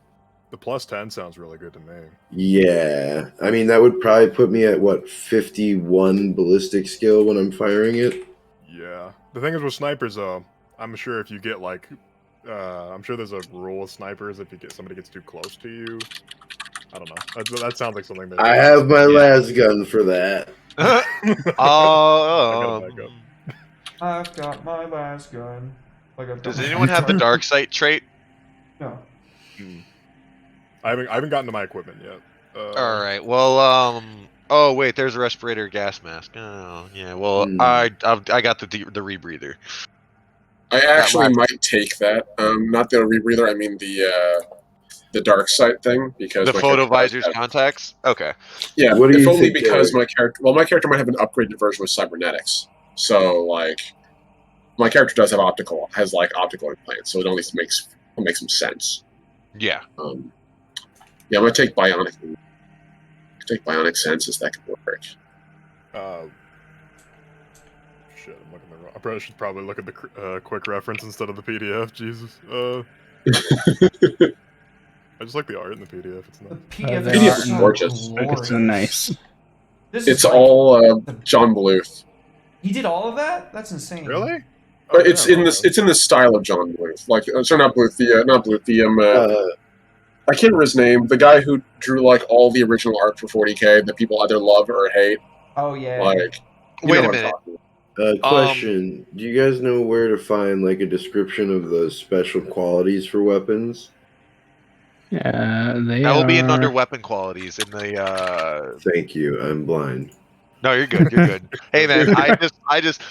Anyways, so cybernetics. Do you have to be a certain role or any of that to be able to pick from those? Or are you able to pick from those too with the gear? You can pick from those with the gear. The only limitation is mega dendrites, where you need a talent to use them. Yeah. All right. You gotta have robot holes for that. Because I'm one of those who's really into the fluffiness. Considering I'm using the rebreather, that's why I'm taking one of the gears as the rebreather. And then as I'm looking at this, I see the cranial armor, and I'm like, yeah, there's a bunch of tubes and things coming out of my head, as well as the like metal Inquisitor visor that I have like up or over my face. So I feel like I have fluffily chosen what I have. I think I'm good, guys. Nice. Fluff for fluff. Fluff for fluff's reason is fluff enough. So I just like. But how does armor go? Like, how do you do that? I'm so sorry to interrupt you there. No, you're good then. All armor has a protection rating, and you reduce your damage by that amount. Okay, so like it says that the cranial armor adds 1 armor point to the head. Where would I put that? Like in under armor and defense, would that I just put a 1 under the head? Let me bring up the sheet. Yeah, so you've got armor and defense. The AR is the armor rating. Mm-hmm. And your soak is based off your toughness bonus. Gotcha. Armor plus toughness bonus. So like the head would the head I'd do +1 from cranial armor, and then it would be and it would be your toughness modifier, right?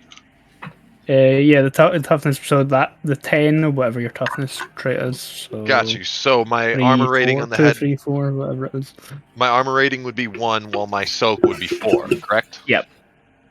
All right. Okay, so the long las also has the accurate special weapon quality, which means that if I use it with aim, I get another +10 bonus. So when I'm shooting with it and I've used aim, I will have a 61 ballistic skill. Holy fuck. Yeah. There are penalties. I like this build. Yeah. Shooting Max a target. AG. Shooting a target at long range is a -10. Shooting a prone target is -10. Okay, so that's where the telescopic sight would have had help. It wouldn't have been modified with a long range shot then if I have a telescopic sight. Yeah. Shooting into a melee combat is -20. Alright. How likely is it that we're going to be able to requisition stuff? Like between adventures, probably? Yeah, missions. Start of missions. Okay. Alright. Under the armor and defense. Obviously head is head. AR is arms. Body is body. Am I to assume that AL is and then LR and LL are left leg and right leg? Yep. Gotcha. So when it says the light flak cloak says its AP is 2, so those would all be filled in with 2, then plus whatever my toughness is. Yep. All right. Yeah, so the AR rating would be 2, and then the soak would be whatever your toughness is. And You the know what? toughness bonus. Can Gotcha. you forget So then the, those, Sorry, go ahead. so those would all be 5 then, because the last one was that other one. Yeah. Yeah. Okay. And you forget the mono knife. You don't even forget the multi-melter. I'll just take a plasma gun, okay? No, they That's don't. all right, No, we need the multi-melter. No. Okay, so I'm going to put this out there. Multi-melter. Yeah, I was I'm say, going to put this Jesus. out there. I can boost that. Dope. I have weapon tech. So if our friend here needs to have a really big boom, my guy can plug one of his serpent arms into there, give it an extra, jump, and you'll have a hell of a shot. So weapon tech is awesome. Oh, great. Don't overcharge that, I though, can't because take a otherwise plasma then gun we're going to either. lose the tech priest. I was going to say, don't overcharge that, because otherwise we'll lose both you and the tech priest at I'm the same giving Andy a time. hard time, is what I'm doing. Okay. I can so, do it with energy weapons if it helps. I do have So a do I las gun. just You can go- help me. Y'all. Do I go full cowboy and just take double stub revolvers? What? Yes. 100%. Yeah. Yo, Yeah, I guess Yep. if like you Yep. take a No, I did flame, that. that gives me literally a 7. Even the GM's saying, yeah, dude. Yeah, just Andy Dude, just like, petition to turn your character into a Kellermorph and get him with cybernetic arms so he can shoot 3 ones. Give him Like- 6 arms. You can be the General Grievous of blasters. They a little bit of background. So for Lancer, when I was like conceptualizing characters, there's a mech that literally just has a fuck ton of revolvers, and you can like fire off like 6 or 7 shots in a turn. And So I was very, very tempted Um, to take that one. Where was it from a background you got weapon tech from on there?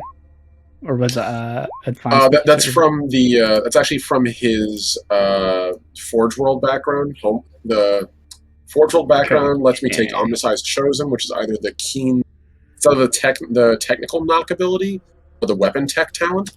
And I really like weapon tech. My character definitely Yes. seems less like the, oh, I'm gonna gently like give this thing a little percussive maintenance and the door opens. My character has a pair of like giant servo arms on his back. I imagine if he comes across a rusted door, he's gonna literally rip it off its hinges and be done with it.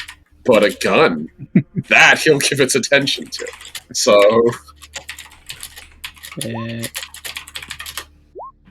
One Trump, once this per is definitely a shopping game, but it's a good game. I mean, fuck this. once per combat encounter as a free action, character may enhance a melta, plasma, power, or exotic weapon he is personally wielding. wait, say So that again. Omni needs to be wielding the weapon to give it the boost. Oh, okay. Oh, I have to actually manually Yeah. wield it? Yeah. Oh, that's so unfortunate. If that's the case, then It's limited to melta, plasma, power, or exotic weapons, and you need to personally be wielding them. well, it just means I gotta get myself a plasma pistol eventually. Yep. Yep. Or a melta pistol. Tell you what, Yeah, that's gentlemen. If people do get up close and personal with us, for the people who don't like it, I will just hit them with my with the Emperor's Lash and stun them. There you go. Sounds like a plan. Hey, Like sorry, I don't mean to cut you off. Dude. Go ahead, Andy. You can get one of those like Omni Syax things. I think they're Omnicyanaxes, yeah, they're too rare, and I don't get a discount on it. Yeah, but I think you could supercharge it. I think Oh, that's rad. with That- the weapon. That's the tech. hope. Oh god, I hope so. Let me take a look. Oh boy, I really hope so. Yeah, because it's a power weapon. Oh, I want it so bad. That's why my character has it. He used to have one, and then it got taken. It's extremely rare. Jeez, it's gonna be a while. So, Or I'm just gonna kill a tech adept and take it. Yo, I'm hyped because if I'm doing this correctly, which I believe I am, right? If I full aim with this sniper rifle, it puts my to hit at 75. Sounds about right. That's insane. That's amazing. So Mr. Sneaky Sneak, so because you're gonna make me go down the road of telepathy to help out with that, just be ready to have me whispering in your ear, not because of telepathic link, because I turn myself invisible and I'm suddenly better at stealth than you. Oh, jeez. Yeah. You yeah, could have psychic made dying. me invisible. Psychic Nah. dying. If Wait, the perils wait, don't do it, I will. I turn invisible. It's gonna happen. It's gonna happen where I'm gonna do this a few times, and then on another adventure, I'm gonna be like, that's too risky. I'll make you invisible, and you're just gonna turn around invisible, like you could have done that from the beginning. But yeah, but you made fun of my green glow. So, well, yeah, but you deserve to be made fun of for your green glow. Might. So Andy, I can fire with 2 weapons as a part of like one action, right? Ew. I believe so. Let me double check the 2 weapon fighting mechanics. Is this the fucking Mountain Blade 2 Warband soundtrack? Might be. May or may. I know it. I know it from somewhere. I don't know where I know it from. I mean, worst case scenario, just having 2 revolvers gives me 12 shots instead of 6. So, You will be Revolver Bobcat, and it will be glorious. oh yeah. Hey, A lot of Derek, gunslingers. What's up, buddy? How's it going? did you also Okay. start with 12 low sticks? Oh hell yeah! Bruh. Do you happen to take the two weapon wielder talent? Right. I cannot take it yet unless I want to like really redistribute my points. So, 2 weapon fighting, character can either use either hand to make an attack. If the character has the 2 weapon wielder talent, he can attack with both weapons, but each attack is at a -20 penalty. If the character has ambidextrous, the penalty to attack is lessened. His penalty for fighting with 2 weapons drops to -10. Oh, okay. So I have to take 2 weapon wielder To use both. to use both. But you can theoretically shoot with both hands. So I noticed that there's not. I noticed that there's not Hellfire. Last. Hell shots. For ammunition. No, that's a type of weapon. Hot shots I found, but. I think it's a mod, actually. A weapon mod. Yeah. Hmm. Because it's a mod on a lasgun's a modified lasgun. Yeah. So it would just be like the hot shot lasgun, I guess, probably. Yeah, I think it is a hot yeah. shot. I think hot shot's another name It's for a hot shot. Yeah, it's Hot Shot Yeah. Charge Pack. That's exactly what it is. Well, 'Cause that's- there's the ammo, and then there's also just a hot shot lasgun that is available Yeah. under las. Yeah, that would be it. Yeah, because I think they changed the term. They used to call them Hell Guns a couple of editions ago, and they changed them into Hot Shot Las Guns so the kids could play the game more. You know. It's been hot shot for like 3 editions, you old man. Yeah, Yeah. it's been Look, just because when I joined, the original Space Marine Terminators were 5 dudes in a block with only 1 pose and metal minis doesn't mean it means I'm old. Dark Heresy is pretty old as well, so like it's been hot shot for a long time. Yeah. So I'll need. Um, I definitely need one of those, and I then I mean, definitely need that backpack. Yeah, hot I saw shot. the Horus Heresy. Las pistols and las guns are pretty rare though. So I don't think I'm gonna take dual wielder up front, because the idea of just like having 1 accurate shot and just having 6 shots, and I can just, even if I run out of ammo on the first pistol, I can free action draw the next one. Well, yeah, the upside of that is like you could have 2 guns already in hand and then fire your 6 shots with the first hand and then switch to the other without any penalties, and then build up towards 2 weapon fighting, so then you can just be blasting the shit at people. See, that's rad as fuck. Like, Oh yeah. That is rad. So like real lore here, like American Gunslingers, everybody's like, oh, all these like White Earp is the first one I think of, like all of them wore like 2 revolvers, so everybody thought they dual wielded. No, they just wore 2 revolvers so they could have extra bullets. Yeah, it's practicality. Yeah, because like back then you weren't like flipping open a cylinder and like popping in a speed loader. You had to manually thumb all of those bullets in. Yep. So I'd rather have 12 bullets. They'd have like 1 holster on their front, 1 to their right. Dude, needle weapons are so fucking nasty. They're Weapons pretty are filthy. spicy. Yeah. There was a character in one of the Eisenhorn books who had a needle weapon. He had a needle gun, or it was his fucking pilot who had like the cybernetic hands that he like meshed into his fucking like aeronautic shit that he would fly, his aero vessels, and then he had like 2 needle guns. God, he was so fucking cool. Wait, pal, did you take a Cascade last? Dude, that's near unique. No. I will though. One day. Just thinking about it. What other equipment should I Suddenly, take? I'm thinking. suddenly, the man who never wants to be anywhere nearby is suddenly looking to get into the middle of the fray. Like, I have a new weapon. Red, you might want to consider some special ammunition, Me? Special ammunition would be good. Now that I'm like man-stopper bullets. man, stop. I like the way that sounds. I like that if I hit someone while full aiming, I also do an additional D10 with the long las. So I went. I took 2 mods for it. It's gross. Question. What quantity of bullets Cascade do we Lance. get? Yeah, it's 1d12, 1d10 plus 6 or 12 damage. Just obliterate me in one go. I have 12 wounds. That thing would kill me outright. There's a thing. Where does it tell you? Requisition.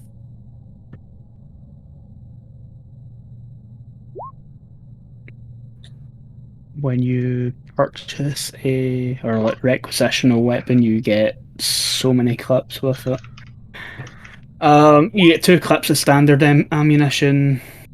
If you're doing the requisition test, you also gain 1 extra clip for every degree of success beyond the first one. For the weapons that you have on you as standard that you haven't just requisitioned for a mission, I'm going to give you 3 clips of ammunition for all of them. Okay, so that'll be. So if you've got 2 pistols, then you'll have 1836 bullets. 18. Yeah, that checks out. So I'll have 36 extra besides the If ones. I have As well as the ones inside the gun. Yeah. So I have 3 clips of 60. Yeah, I think the last gun clip holds 60 shots. And then you say for both my guns, so if I get the long las, then I also have 3 of the 40 round clips for those? Yep. Alright, awesome. Okay, So wait, so I'll have 3 clips to my las pistol? Yep. Dope. You guys talked me into it. I don't want to spend 2 things on a mono knife. I'd rather just take a chain sword and then upgrade my gun. Heck yeah. Are you trained with chain weapon? Oh, is that a special weapon that you need to be trained with? Yeah, it's not actually a base weapon. Oh, Yeah, no. you need. Dang it! I was so weapon excited. training. Oh, The Janissary with a chainsword. That would've been sick. It's a talent that you can take. It's worth it to invest. Oh man, I'm weapons gonna are have. rending, I'm rending is totally gonna nuts. like requisition an art of this like customized long las now. Modified scopes, modified stock. Picture he just gets it on Scintilla in the underworld. Keep skimming past the. What does that even mean? So as a psyker, I do have a second idea that I could go. Sorry, I keep cutting you off. I don't mean to do that. Let's say weapon training. Yeah, it doesn't have any prerequisites around for that. You just need. It uses the general aptitude and finesse. So everyone has general as an aptitude. That's just like a given, and finesse. I do not have finesse. So you'd have one of the aptitudes for it. Well, that's okay. Maybe I can work up to that. You can buy talents later on, right? Yeah, you can buy talents later on. Yeah. Okay, then for now, I think it would probably be better if instead I considered taking a shield and then wrist mounting my las gun and then putting a little flamethrower on it. Nice. well, that sounds very Dreadnought of you. I like it. Yeah, I think I want to do that instead because that sounds quite zealous to me. That sounds like you definitely went to band camp and ended up with an Adeptus Sororitas during the night and came back like, I'm ready to light shit on fire. I'm a changed man. Change. Hey man, that faithful Sororitas will change a man. Oh yeah. Plus, I can still use a shield as a Kissy melee has- weapon. Kissy, have you felt the faith of the Emperor? No. Let me show you. I love fire. I love Yeah, yep. The shield's a basic melee weapon. So under the psychic powers, as I'm inputting them in, the thing states power modifier. That would be under like the focus power, where it says like invigorate is challenging +0 willpower test, right? Let me check the character sheet. Psychic power. I should probably take dual wielder before I take ambidextrous, because ambidextrous is kind of useless regardless. Without it. So I'll do that. Yeah, focus power. Yeah, so it would be like, so if I had shaped flesh, it would be ordinary plus, and then the power modifier would be +10, correct? Yeah, let me check. Or I'm sorry, not ordinary. That's willpower test, but +10. Focus, yeah. Shape flesh. Well, things like Iron Arm would be hard -20 willpower test. Yes. I Okay. believe so. All right, cool. And then I am getting that. Sweet. Thank you.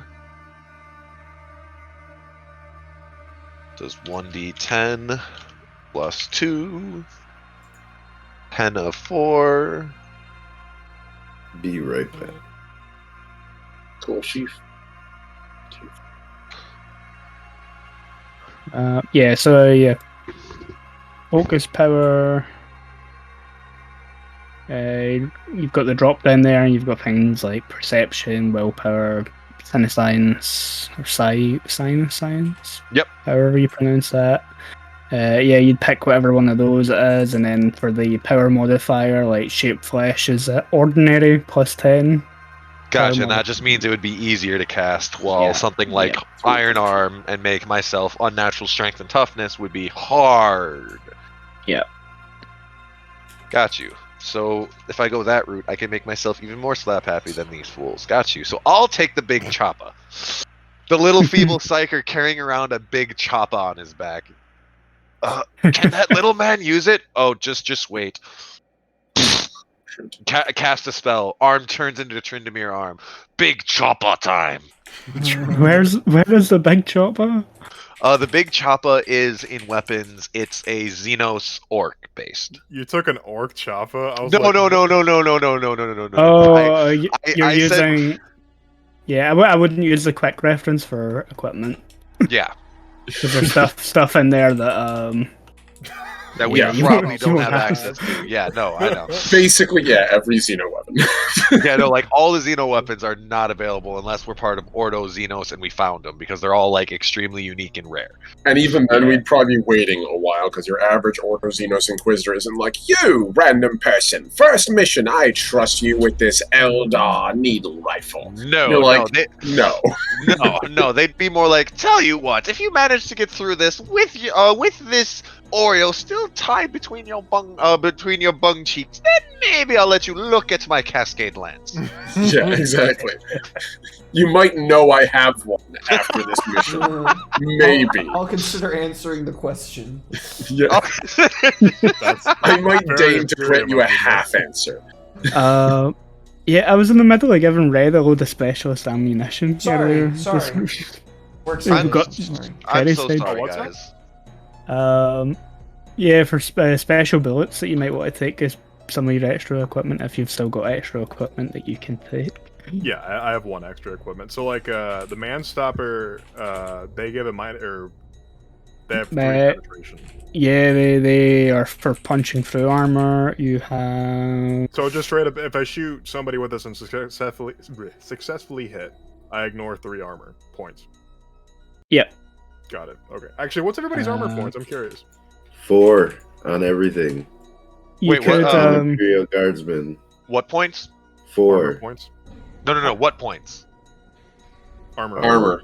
Armor points. Okay. Thank you. Uh, That's what I was asking. On my head, 4. On the rest of my body, 5. I don't know how to Okay. answer that question because I have a shield and I don't know how that affects things. Shields have the defensive trait. That doesn't give me more armor or anything, Gives you a plus 15.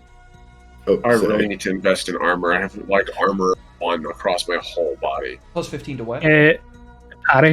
To parry. Okay. Yep. Oh, so that means like someone comes in and melee you got a better chance of saying, "Hey, Mister, hey, welcome to Dark Souls." Yeah, I can use it as pretty a much. weapon. Yeah. I can use it as a melee weapon too.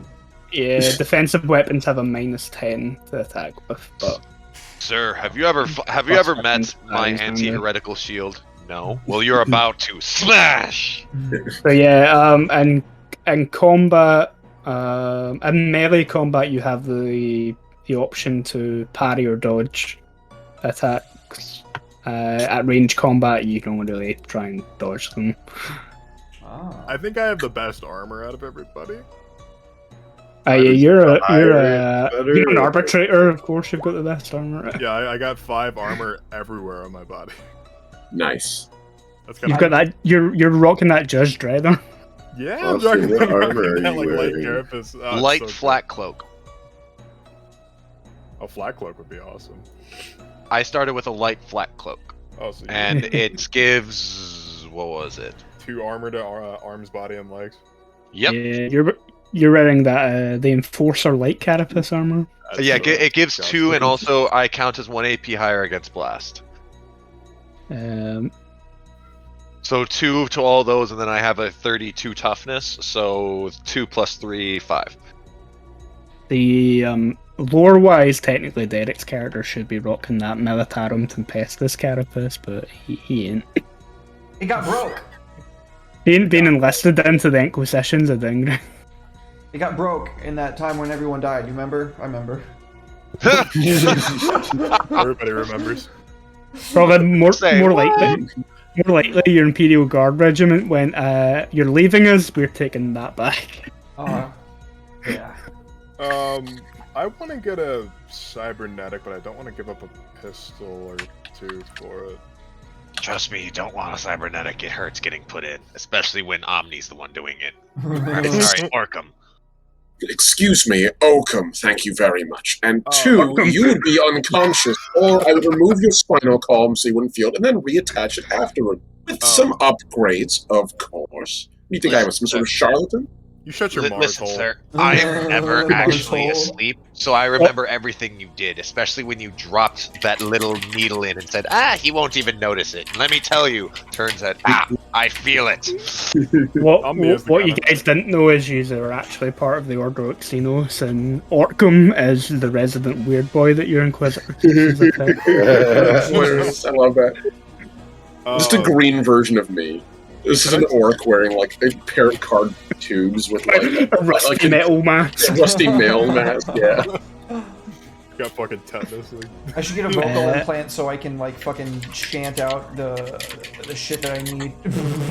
No, it sounds like remember that episode of That'd be Adventure pretty Time? cool. That'd be a good addition. That If episode I of didn't take the Adventure Time exterminator. with like Lady Rainicorn where they give her like the voice mod. She goes, that's what you sound like when you use the voice. Red, I what's love your it. toughness? Oh, Andy, can I just take like a non-functioning man. cybernetic for right now? Like, because I'll say that his Yeah. fucking stuff- Yeah, like Oh my god! an eye or something like that doesn't enhance your vision in any way or something. Just Yeah. like gives you regular 20/20 vision. Yeah, I have I actually have a little bit of a story thing that we could probably work out if my character doesn't get immediately killed. That is, so. But I'll talk. I'll send you a Discord message real quick about it. Cool. Okay. Is everyone spent their XP and I'm spending the last of it here. I have. Oh yeah, I have 50 left over. Does that just carry over next time we level yeah, up? that just carries over Awesome, until excellent. yeah, I was just about to ask the same thing. Red, also, what's your toughness score? My toughness score is 32. Okay, so yeah, you're the.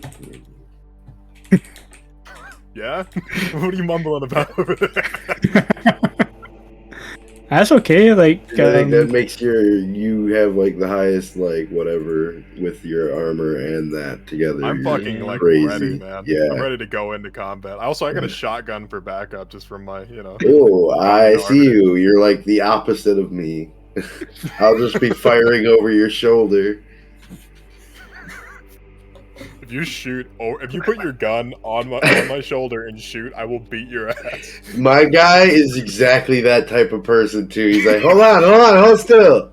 Oh my It's god, you're Alaska, like I wouldn't have been able to Furiosa in battle that with one scene from, I'm not gonna Fucking lie, you right. guys are probably more than likely gonna hate my character because he's a bit of a dickhead. perfect. It's okay. I'll just, erasure the horrible parts of your personality, and we'll be left with the good bits. I'm not gonna Well lie. then. I feel pin that him Paul, down, we'll lobotomize him. Ah, yes. Perfect specimen for my Skitare group.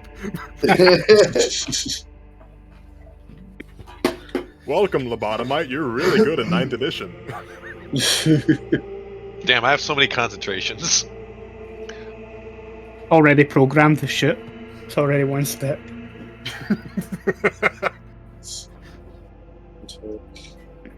Okay. I think here, mate, if everyone's pretty much done with their XP and their equipment, I think here's a good point to take a break. Roger Dodger. And when we come back, we will do some galaxy building. sweet. Nice.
Welcome back, everybody. Thank you for your patience. We sure do appreciate you. We are just finishing up some things on our character sheet before we get into the sector building portion. Can't wait to build the sector. Oh. We have a Damon world here. I did have one final question to ask you, by the way, Andy, before I forget. Yeah, no problem. So, currently my character's only armor is Imperial robes, which is really, really low. And I was wondering if, because it's the same rarity, would I be able to trade Imperial robes for a flak vest specifically? Because it would put all that protection on my body and none of the protection on the arms and the legs. Yeah. Yeah, Okay. I'll let you do that. Thank you, I appreciate it. It feels a little more appropriate. My character's chest is at least somewhat armored. It just means your nice red. All my other robes. bits are quite killable, but at least that's protected. I actually do have one more question. The wording on this, as 40k is, the wording can really fuck things up. So, an arbitrator can intimidation and interrogation test, but it says I can substitute my willpower bonus for his degrees of success on these tests. Yeah. What the hell does that mean? Okay. Similar in Call of Cthulhu, like if you roll like half your trait would be like a hard success, and then if you roll like extreme, and Dark Heresy, for every 10 that you roll below what you need is 1 degree of success. And it can affect things like damage. You can get additional information out of someone if you're questioning them for that sort of thing. Yeah. So it just means I can my yeah, if you just scored the bare minimum to interrogate someone, you could choose to use that ability to then add extra degrees of success. Yeah, my willpower is +2. Yeah. So like, For if I just get 1 example, degree and my sniper rifle, because it's accurate, and I think las guns are accurate as well. If you take the full aim action, for every 2 degrees of success, you add another D10 of damage. Yeah. Jeez, And because I have the warrior, I can use my fate points to just add on more degrees, adding another D10 for every 2. So with the sniper rifle, if I hit, and I say, like in the example in the actual chat, I got 3 degrees of success, so I rolled like 2d10 damage plus 3. And then if I wanted to, I could use my fate points to not roll another d10 of damage. Yep. And all of that is spelling 4, which is ignore 4 of armor, if I understand that correctly. Yeah, you ignore 4 points armor. Oof. And a lot of suits of armor and stuff don't even offer head protection. So you could maybe even opt to take a cold shot for someone's head and just blow their brains right out of the back. Yes. Oh yeah. Taking a cold shot, by the way, allows you to pretty much pick the body part that you're going to do critical damage to. But you're at a minus 20 for cold shots. But shooting someone in the head is always pretty nasty. But if you full aim, you get a plus 20. So just keep that in mind, boys. Or if you're point blank. If you're point blank, like you are going to be. Ha-ha! Distance! Just put it to the back of your head. Okay. So, characters are all made. We have our 4 acolytes to Inquisitor Moriel Tiberic, who is an Inquisitor of the Order Hereticus. You guys are going to be playing in the Notara Expanse, which is a relatively unexplored region of space. It has only recently came under Imperial control. I'm talking maybe in the last 20 or 30 years, which is a long time in Terran years, but for a region of space held by the Imperium of Man, not a long period of time at all. And for a lot of Xenos races, it is not a long period of time. We have our galaxy map here, and you should be able to see a lot of the silhouetted planets in the system. They are a total of 1, 2, 3, 4, 5, 6, 7, 8, 9, 10 planets in the system. I've only named a few locations. We're going to be building this up. We're going to be doing some of it now, and then as the campaign progresses, we'll add more and more detail as we go along. The only things that I've really named in the system are the Notara star, which is a star that the system revolves around, and there is a warp anomaly or a warp rift on the fringes of this star system called the Wound. Other than that information,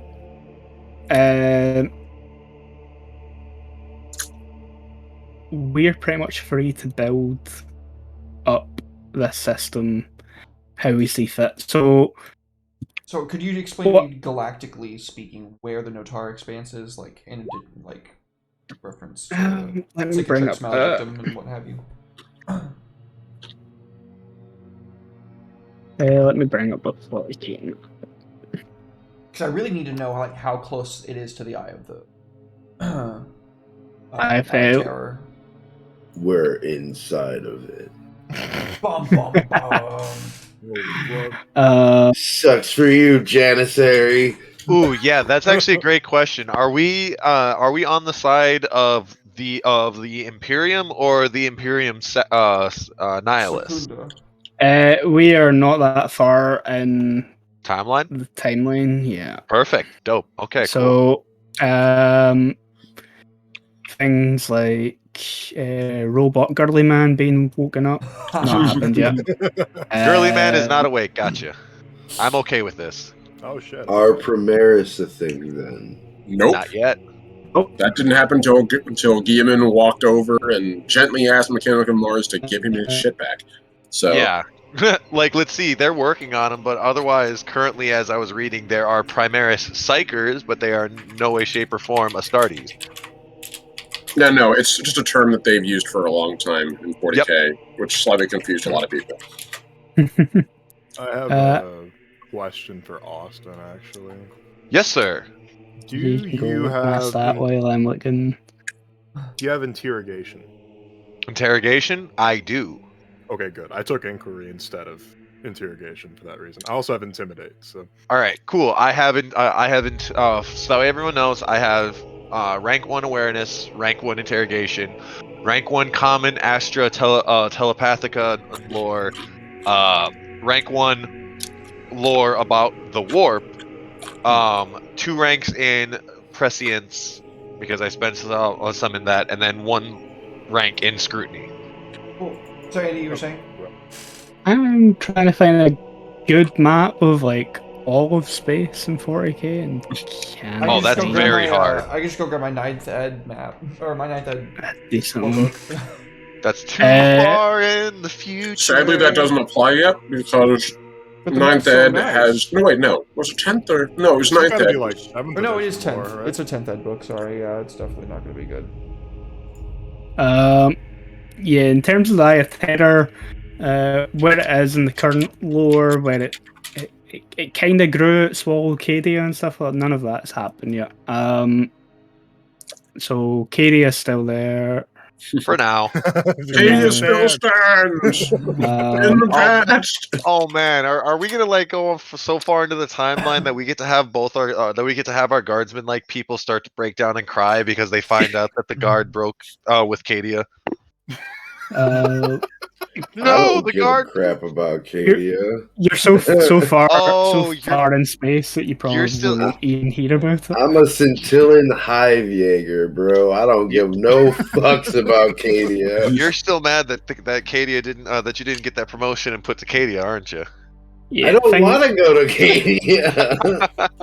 Cadia doesn't sound like a promotion. That sounds like a fucking death sentence. Cadia is a fucking death sentence. You've been rewarded. You're going to Cadia. It's like that you're going to Brazil. That should be a fucking Warhammer meme. I like fighting, but I like winning. So. Well, you're not gonna find any of that on Cadia. We are gonna place. Well, actually, I'll hand that over to you guys. Whereabouts compared to Terra? How far? Like this is probably like a frontier star Yeah. system. Yeah. Whereabouts roughly would you guys like to put it? Because that will determine some things, like if there are Space Marine chapters here, what chapters those are likely to be. Xenos races that will have an effect on that. Probably out past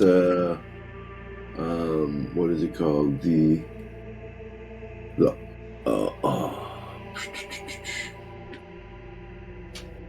I know. Let's go to the fucking the Ghoul Veil, the Ghoul Stars. No, just... like probably in the Eastern Fringe, Oh, right?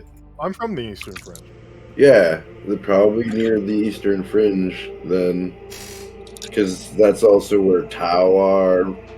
Yeah, that was going to be my leading question is, guys, do you want to deal with Tau? That'll basically tell us if we're going to go anywhere near the Eastern Up. Yeah, the Eastern Fringe is also borders on like the Ultima segmentum. Yeah. The majority. It's of the right on Empire. the... So I think it's on the yeah, northern Zero, section of the Ultima sector. Yep.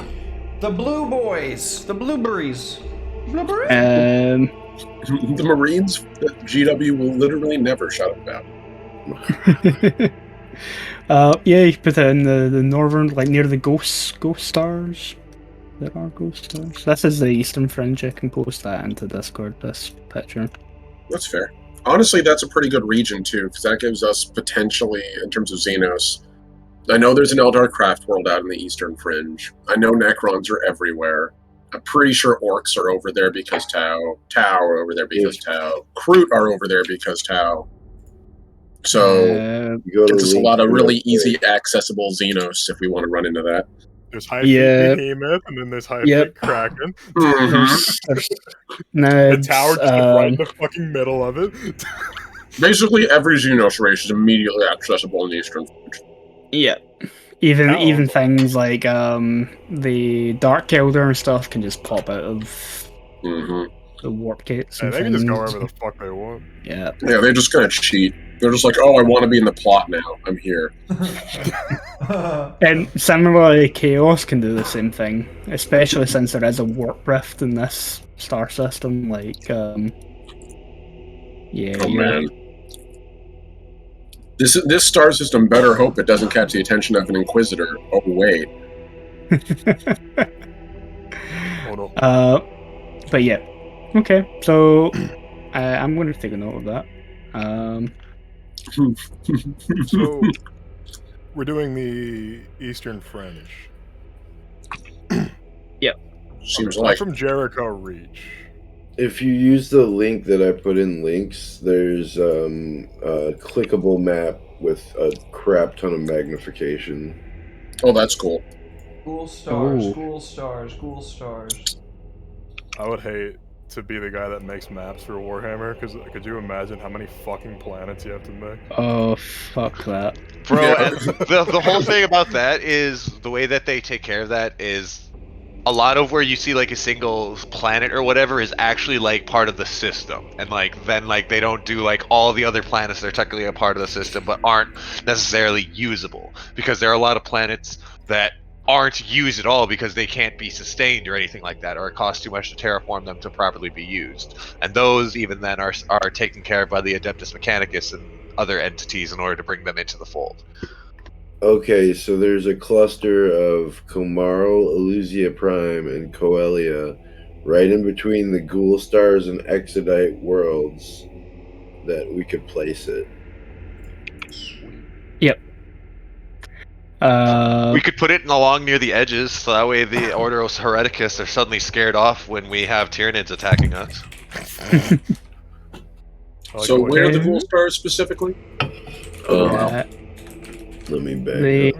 are Like the northeast. northeast map. of the the eastern region. Okay.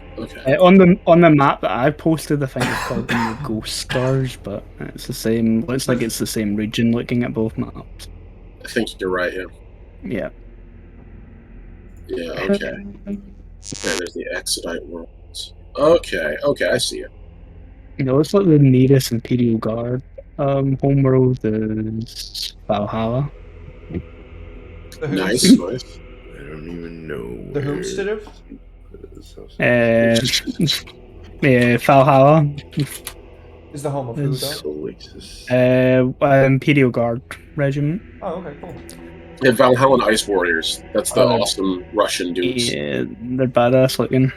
Yeah. Never do anything Oh. with them.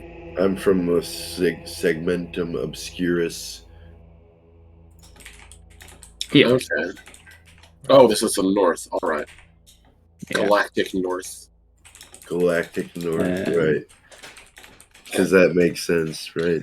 Look, the whole map's kind of lopsided because for some reason the Imperium's. No, I know why the reason is, but they're like, yeah, let's put our exact dead center of the universe right on Earth, even though we're like on the fringe of one of the arms of the galaxy, and they have a huge. That's why the eastern fringe is like 3 times the size of everything else. It's the rest of the entire freaking galaxy. They're just like, oh yeah, that's east, of course. What about west? We don't talk about west. There's almost nothing there. But yeah, if we're there, you're far away from the Eye of Terror. Yeah. I'm very happy with that. I'd rather be far away from my homeworld.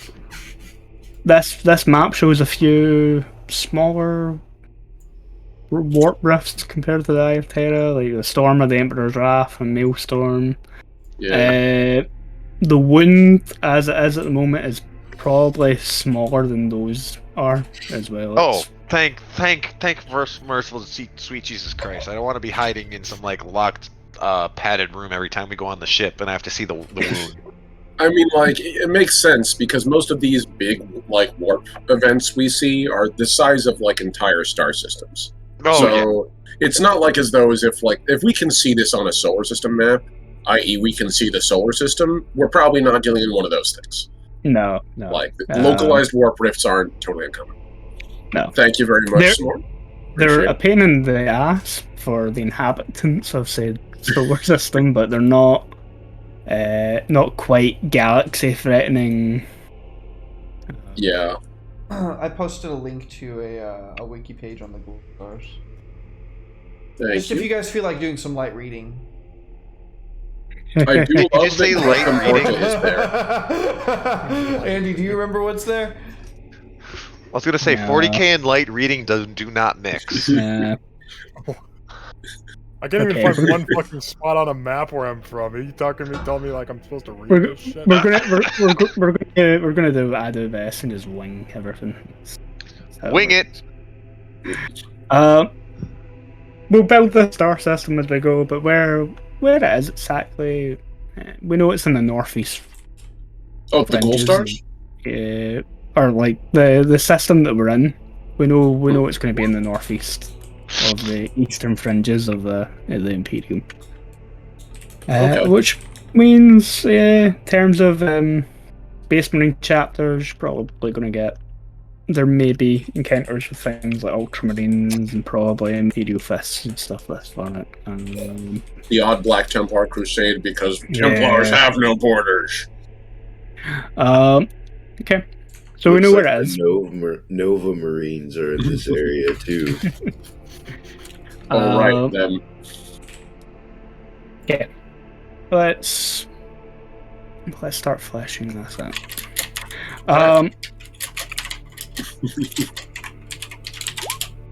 In terms of planets, I have only kind of coloured and textured this one.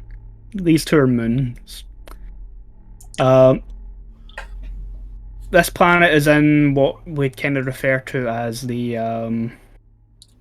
it's like where Earth sits in the solar system. It's that sort of perfect zone where it's like very conducive to life and growth and stuff. Since the Imperium have taken this system, this planet is probably the most hospitable to human life, but also perfect for growing things like crops and things like that. So I don't have a name for the planet, but in my head when I was picking this as the sort of likely going to be the starting planet you guys are on, it is an agri world. So all the land here is pretty much used for animals and livestock and crops, which will be interesting for use characters who are from high worlds to be on an open world like this once we get to it. It's so green. I hate It's so green. Get out of him, yeah. Jesus. There is a small moon that has a similar sort of environment to the main planet. And I have determined that it is probably a garden world. A leisure world for Imperial nobles who are settling the system. I'm going to plug my own name here. I'm going to call them Moonhaven. Nice. Because, Nice. I like it. Guys, we go there, and then that's the rest of the campaign. It's just us chilling. Most of the campaign is us slipping like Vicodin into the Inquisitor's drink to make him relax and want to stay. Basically. Hey man, don't worry about that. We I'll gotta just. run a mission, okay? We've got morphine. I have puppet master. I can make our Inquisitor a puppet. Okay. Oh, right, we'll talk more about the Inquisitor Speaking of towards which, the end. This other moon around the planet I've kind of done grey. I'm thinking it's probably like a shrine or a cathedral world or moon dedicated to all of those heroes of the Imperium who died in the liberation of the system, let's say. Cool. Is it named after like the star or something? We could Well, totally do Notara Prime. I'm gonna leave the names for the unnamed things up to you. Okay. All, Well, hey. all I'm claiming for myself is the moon. We could go with both. There's nothing wrong with having an imperial designation and then having a local designation. True. Before we get too far into it, shout outs to fucking Andy for making this map, making this Oh, overlay. yeah. This shit is absolutely fantastic. It's amazing. gorgeous. Like, can we talk about these these Darkest dungeon based icons? Like these things are amazing, my guy. Absolutely Like amazing. They're so good. Look So at my good. robot. I'm so happy. Like I'm really hyped with it. We got 3 people. You can't see their eyes. You can see the red dot for the other guy, but then you see mine, and it's just like, yeah, there's something wrong with this dude. The fact that you did get like the pallid plague flesh look is pretty on point. Yes, got- I was so happy with that. Like He it got that smirk just right. He's Like, got my it's little just- tear. He's got my little tear. I love all the like little scarring and obvious marks from imperfection from like any instance in which like I started to get like the bulbous acne and had to like get that shit out because Nurgle world and all that. Like oh, and then the glow of the fluids. It's like, okay, what fluids and things are going to getting pumped through? Probably the atmospheric gas from his world. Who knows? Sorry, Andy, you're gonna sit here while we compliment your work. Yeah, like you're gonna take it. We love it. You see, like Derek's character has a tear on his cheek because I killed in prison. Oh, that's wow. a tear for St. Drusus. Come on, audience, tell us what you think of this wonderful, beautiful, amazing art. To be shanked in prison. Also, I did, in case anyone else didn't already, I did spend some things, so please hydrate. Oh, thank you. yeah. Thank you. Been Oh yeah, totally. With Okay. my good hydration, I will hydrate. Hey, man. You guys are saying no Tara Prime for this world? Yeah, that I- makes sense. I No, actually, yeah, for the big one, I think that's fair. I have a suggestion for the moon, for our praise moon. You Yeah. said it was for all those who liberated, all the heroes that liberated this world. Why don't we go with the on the nose Libertas? What's the name for it? That's a good name for a moon. Haven and Libertas sounds amazing. It's like a actually. wonderful place to live. This is a great Yeah, sector. Oh, Andy's gonna fuck it all up. Just don't zoom in too hard. Are we just gonna Yeah, call it's- like this little three planet system just Liberty? Yeah, sure. Should- The Liberty there should be a- system. There should be a colloquialism for like the planet, right? Like most of them might be like, you know, blah blah, like Notara Prime, but like what would it be called in Right. a sector? Oh, that's fine. This is a nice Liberty. place until fucking High Fleet Dagon comes around and just fucking Yeah. swallows it up. Or just like you zoom in close enough and you're like, wow, it's a beautiful garden world that's still owned by a completely autocratic nightmare civilization that doesn't value your life.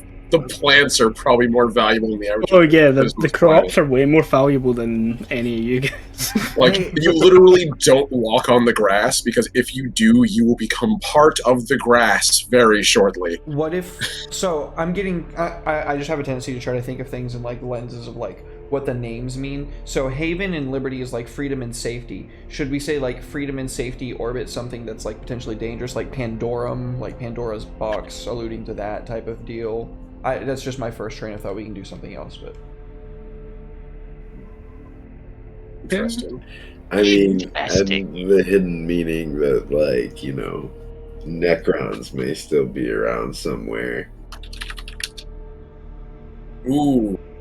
Yeah, you'd like that, wouldn't you? I mean, if I get to shoot some Skelly boys, I'm all about it. they regenerate. They Shit, they're regenerate better regenerating! now. I'm trying to see if there's a name for like a garden in a cemetery, if that would work. I just can't find what it would be called. God, cremation gardens is a little on point there. Well, maybe it'll also help as well, though, if we name some of the other places to get a whole sense. Yeah, That's a good fair. idea. Okay. And for now, Natara Prime is perfectly Yeah, fine that's- as like the imperial designation. We can find out the colloquialism in a bit. Yeah. So the world that's on the furthest towards the wound right now, Hmm. I feel like it has like it and its sister system that's on the other side of the ring. Should probably share some kind of like link into the anywhere between nope and fuck this place in the best way we can. Hmm. I was like, oh, this place. Which one's near the wound right now? Nopesville. Gotcha. So we're going the other way. So, what is the Imperium getting from this system, though, as well, is what I'm looking at.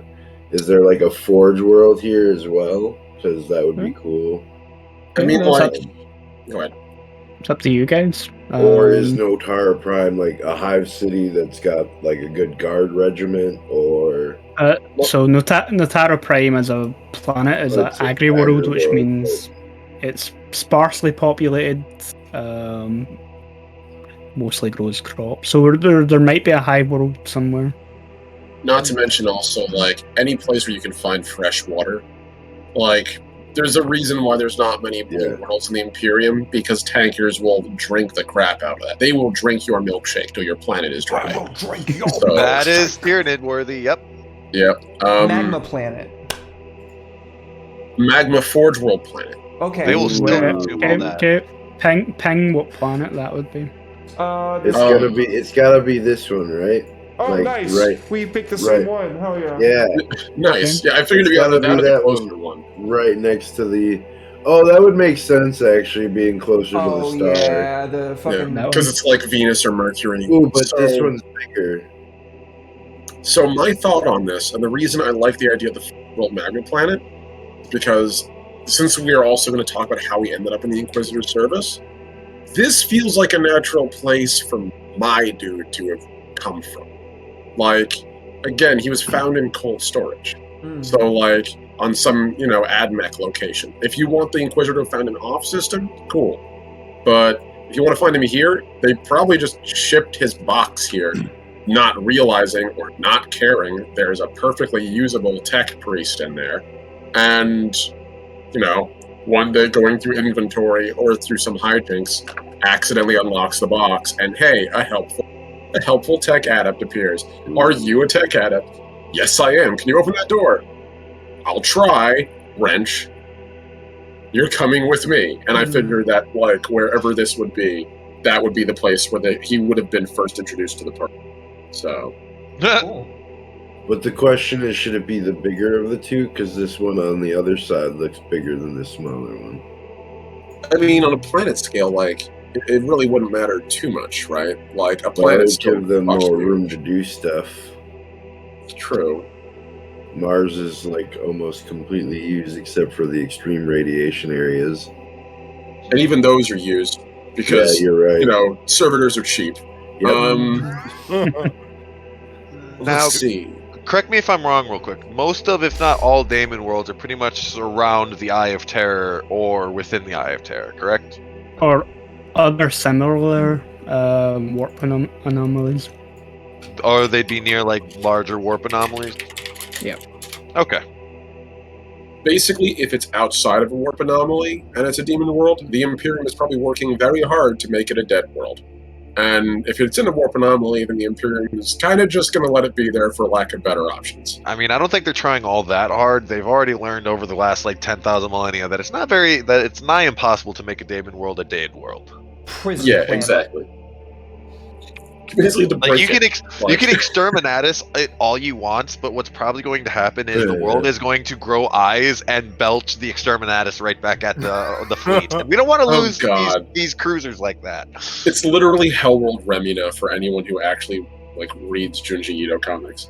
Like, Exactly. Oh no, this should be the prison planet. If this one's going to be magma planet, this one should be prison planet. And then Yeah, whenever I they love need that. servitors, it's just a hop, skipping away to go refresh. You know what I'm saying? Oh, that's so good. Make it the one that's further along on the orbital path than the other, so they don't even need to like worry too much. They can just leave the servitors like floating in orbit behind them. Just like, oh, another shipment of servitors. How can you tell? Shooting stars. It's just containers packed with robot people. And seeing that that's a, can we say that the prison planet is tidally locked? So, or is it tidally locked? That's only with like a moon, right? What is it when it's with the sun? Like the moon is like the same side as always facing the Earth is tidally locked, right? But yeah, and that's totally a thing planets can have too. I know that. Like, for example, a planet can be knocked off its axis, because every planet rotates. yeah, But not every planet rotates the same way. Uranus, as an example, rotates on its side, so it has that weird sideways ring and it's sort of funky. You could potentially have a tidally locked planet where instead of rotating vertically, it rotates on its side, and it's the side facing the sun. Now, it sucks for the planet, but, you know, but that it's a happens. prison That planet. literally it's does perfect. happen in real life. Like, Oh, yeah. Yeah. Also, if you make it close enough to the sun, like, it literally wouldn't even matter. The heat would be so extreme that rotation wouldn't, you know. So, in terms of world types in 40k, this would be a penal colony. Yeah, exactly. So these, since we got like 3 worlds on the axis on the third outer outside of Notera Prime, like this one down here, this one up here, or this one up here, I was gonna bring up, what do we think about making one of those an agri world and one of those an industrial world? Kind of something to help build the beginning of what's sounding like it's trying to become a rather effective / influential system. oh yeah, that's cool. Yeah, I Like, agree with that. because like the agri world being nearby and the industrial world being nearby, as the planets rotate, when the agri world's real close to Notera Prime, it makes transferring of supplies supremely easy, and then it gets out of axis, and they That would still be able to also send works things. with Igni Fabrica, the Forge World. I love the name, by the way. Yeah. The Yeah, agri Red- world would Red probably suggestion. be could be something real, something kind of catchy, something based off of Haven. Notora 2. The catchiest Imperial designation. Slap Slap a Fucking number on timing it. on that was just so great. Notera 2. Hey Andy, can I ask where you got the word Notera from? Someone recommended it in the. I used a 40k name generator for systems and switched 2 letters around. Okay. Nice. That's the honest to God answer. Cool. Okay. Let's see. I'm trying to think of a name for the penal colony. Because it was Notarar, like the R and A switched at the end. That's it's in awkward. right. Yeah. We could come up for a reason for that name. It might be the name of like a Bellicus The admiral that fucking the the crusade. Edo Admiral or I love that. something like that. Admiral Yeah. Notara sounds like a fucking badass. Oh, motherfucker. Sahara. I like that. I like that. I like that for the agri world. What do you guys think about Ballicus Industris for the industrial world? Oh yeah, absolutely. I like that. Ballicus is just cool by itself. Yeah. I also want to say I have an idea for the industrial world too. What if it's not an industrial world? What if instead it's a gas giant, or I should say not industrial? It's a gas giant with industrial platforms on it, and in order to process ore, it literally just uses the rings of the planet. Yes, I love that. It's you literally have a Saturn, but like with a big chomp out of its rings. That's like slowly refilling every solar year. It refills before we take whatever pre-designated rocks that have been tested and checked out, have the minerals that we want or need for what's been requisitioned, and then pulling those out using different, like, basically, essentially giant grav chutes, pulling them into orbit. And that way, what it can produce is starships, because it's an orbital shipyard. The whole planet is basically an orbital shipyard. Okay. Yeah. And what if our ship was was one of the first ships actually made and finished out? Derek, I love the name of that penal world suggestion. It's good. Latin same for thing stuff. with That is Latin for what? Stuff. Extilium Calidus was also really good too. I'm really split between the two. I was thinking of something ironic, like Imperial Mercy, or something like that, because we all know the Imperials. Just Mercy. The world is just called Mercy. Ooh, that's really cool. That's I like Mercy the best. local colloquialism. We'll go with that as like the Mercy local best. colloquialism. It has like a nice like imperial designation. Like I like Adist or Exilium Calidus, but then like what do the prisoners call it? We call it Mercy. Why? Because we get none, and then we just get back to it. Ooh, so this one currently that is over here by the wound. What do we think about making it a forbidden world called Nonal Existus? Oh, I like that. I like that. Literally non-existent. Whenever they're like, "What's that black planet that's like that?" Nonal Existus. You don't ask about that. The only thing it's used for is probably inquisitorial or like dark research. That's it. Who knows? Maybe us making this forbidden world, suddenly our DM will be like, "Oh, I have ideas for this place. Y'all don't know what you did." Possession deny it exists. Mm-hmm. We just drive by and like a bunch of chaos cultists are on the bottom raving, and we're like, "Oh, that's why we can't go there." What one is the industrial planet? Yes, Terra. This one or this one, depending on the time frame. I would say, depending on which way they rotate, the industrial world would have probably just passed us, and the agricultural world is coming in. I want the industrial planet to be like really fucking cold. Oh yeah, we need some cold on this bitch. Yeah, like a super fucking cold planet, so they can like keep. They don't have to. They rely on like geothermal heat just for like survival and shit. And I would don't have to worry suggest about overheating. I'd suggest one of these two then, because the industrial planet is like if it's a gas giant with a bunch of like orbital platforms on it, then like if they're kissing space, it'd be cold as balls. Yeah. Well, it could be a gas giant and go off geothermal heat because there's no rock. Well, one of the ice draws we gas could do from this the actual one. planet. For the exactly. That It nice could world. be a space platform here. Yeah. So it'd be this more is like a- Cloud City, kind of, in a way, like that. Yeah, literally Bespin. Bespin. Yeah. I actually have a picture of Bespin on the wall back there. Oh, radical. Oh, yeah. So, which one is in the agri world? Because Tara Prime is the agri world, but It needs I to be the suggest same this one. one. Yeah, it needs to be the same one in that Goldilocks ring. Yeah. Yeah, like I think Even like though 40K doesn't Notara. care about lore, you know. Yeah, I think the Notara and then like the next ring otherwise is within the Goldilocks zone. But if we wanted to be kind of interesting about it, part of that third ring could come in and out of the Goldilocks zone. So like during When it makes world where they go into hibernation. Sorry, I didn't mean to cut you off. I got excited. Go Ooh, ahead. no, Not a Tomb World for the Necrons would be great. Then we could maybe fly a Cascade Lance. But Uh, otherwise, like doing one of those really weird systems where like every time the planets start to reach like on one edge of it, they go further away from the star and come closer on the other bits. So like during some of these worlds would be a lot warmer in the certain time, but maybe going far or further away when that time comes, and that may be the wounds effect, and that it's pulling the systems closer towards it as they rotate around. So like that how leaves room for the orcs to come in and literally just rocket one of these planets into the wood. yes, And ride it like a God. slingshot. It's been done before. They literally blow up planets and make little bases out of them. I love orcs. but I forget, is this system near on the edges of the Milky Way? Yeah.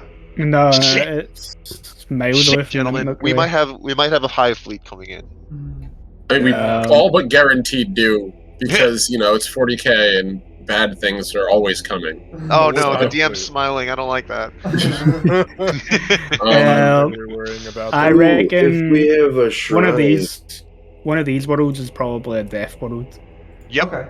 that was my If- next suggestion. if we have a shrine, we should also make a cemetery world. Then We can make them one and the same if you wanted. Like Yeah, the shrine Libertas. worlds often are cemetery worlds, right?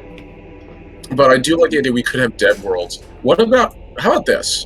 Some of these extra worlds here, like especially some of those ones we haven't really done much with, what we could do is be like, oh yeah, no, they're dead worlds because when the system was liberated, the fighting got a little too extreme there. They might have destroyed the biosphere utterly. Ooh. So, like, you might, like, maybe that's where one of our frozen worlds is, because they just Pluto'd it by, like, So- removing the atmosphere.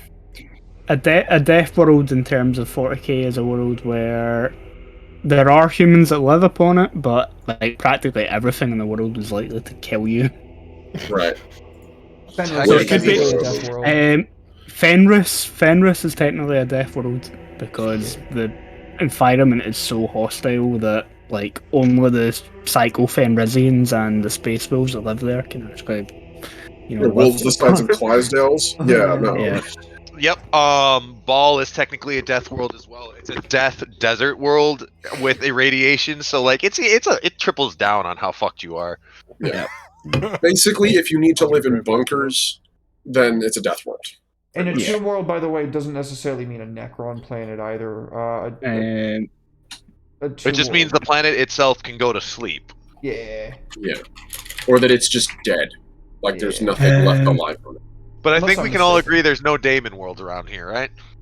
Let's hope. I mean, we Let's hope certainly see a lot more like Imperial fleets busying themselves, and we probably wouldn't live in the same system. There should, definitely be there should be a hive world, right? Sorry, Andy, I don't mean to cut you off.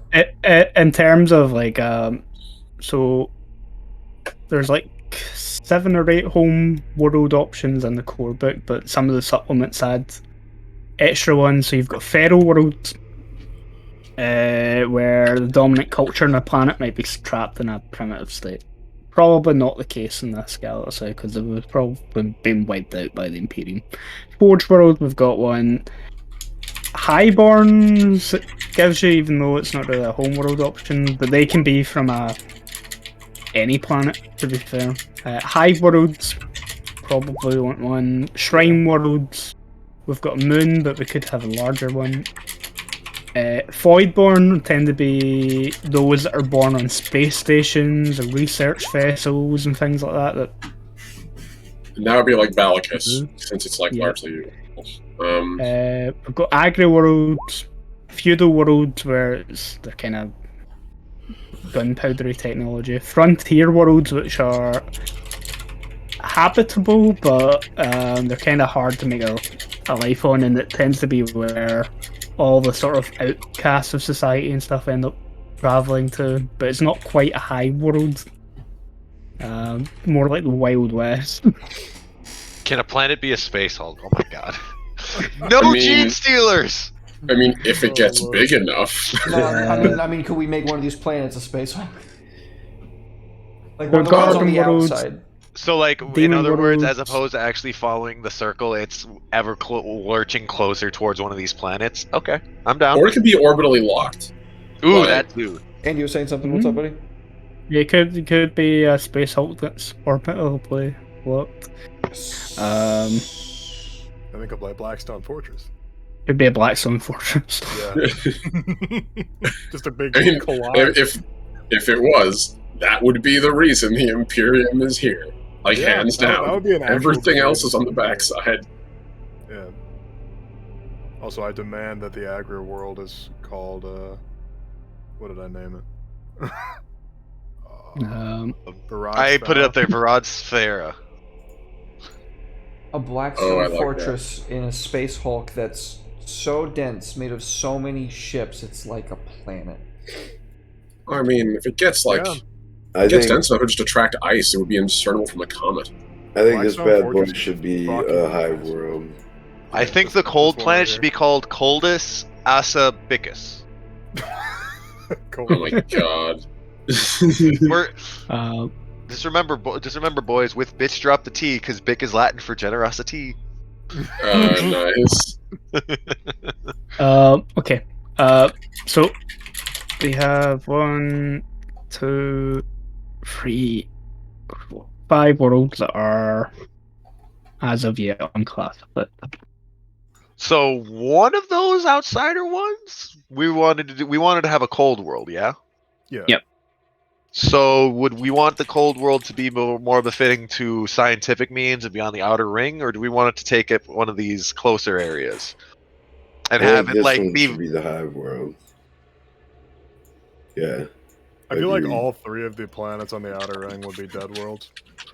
Just because they Yeah. get close to the wound in their orbit. So, like, maybe one of them isn't quite a dead world yet, but there's no point in Maybe being there. there's I don't know what they're called, but the people that study the planet in biology, they're trying to save the planet as it's dying.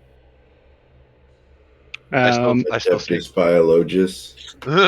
Would it change anything if I told you that the wound only started to appear in this system after the Imperium arrived? Yes, that'd be pretty Yeah, cool. that would actually Yeah. change it. That would change a good deal. So these worlds are recent dead worlds. Hmm. I like that. So one of them could be So- a feral world where like the population went crazy and like anybody that goes down there now just like gets fucked up. Yeah, that's pretty cool. And they're turning over to chaos. And they want to recover the planet because they think that it like harbors some like valuable resource, so they're not just going to exterminate. Nice. I like that. What's the value? The ice world. I think we should change the ice world over to Shrine world. the hive world. Or yeah, Hive world. I'm sorry, not Shrine world. Yeah. Yeah. So this world is the one that says Ice World is the Hive world. Oh, Okay. can you have a hive world on an ice world? That seems really No. hard. When you were talking about it, I was kind of thinking That my would be mind cool. my mind kind of drifted to Frostpunk, Oh, and I'm just hell yeah. imagining Dude, this yes. big Hive world built around Oh, all these that's so furnaces. cool. Hey, Sick. think of it too. Think of it like this too. Like with the magma world, they can take out some of that hot, dense magma and bring it to the ice world to help fuel the heat, to help fuel the heating system within the cities themselves. I have a name for this icy hive world, by the way. What's it I'm called? going to just type it in here. Alta Nivis. Literally deep snow in Latin. We name it Catechism. Alta Nivis, as opposed of a Coldus as a Bicus. I like Alta Yes. Nivis. Yeah, I like Alta Nivis. I do too. What's so funny about the name Coldus Asa? Catechism. Catechism? I don't know, because I I'm do. cold as a I, bitch. I like Catechism's a good name Ultimatus, for a but I shrine will world. also raise. We could just name it Mercy. I think that we already did that with the penal planet, right? Is it called Mercy? Oh Yeah. yes. Okay. I thought it was the other one. Yeah. So Catechism's the shrine world. No. Forget Catechism. No, I like Catechism for a Shrine World. No, I like it enough to use it. Yeah. Oh, Yeah. on the Shrine World? Yeah. That'd be the shrine world here. Okay. Yeah. Yeah. Over here.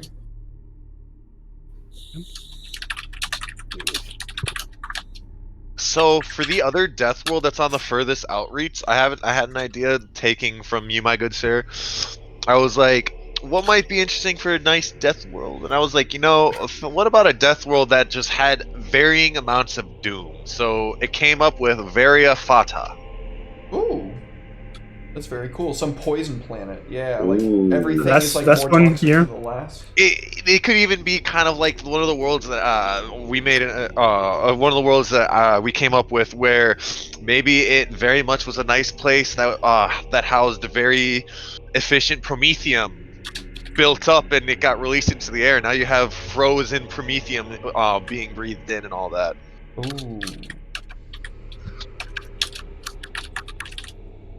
Oh, I like that because like if it was like promethium before, like that deposits that were there, it was likely like frozen promethium, and so like it getting kicked up into the atmosphere and like turned into dust that like saturates like the planet's surface and shit. If there's a fire somewhere, it can cause like a cataclysmic explosion. Exactly, and when Yeah, you take into account that a lot of the promethium gathered through the atmospheric gatherings, it can also be a proper compound and float along in the skies. So having the right kind of fire go off can have a literal what's the word? A frozen planet with an on fire atmosphere.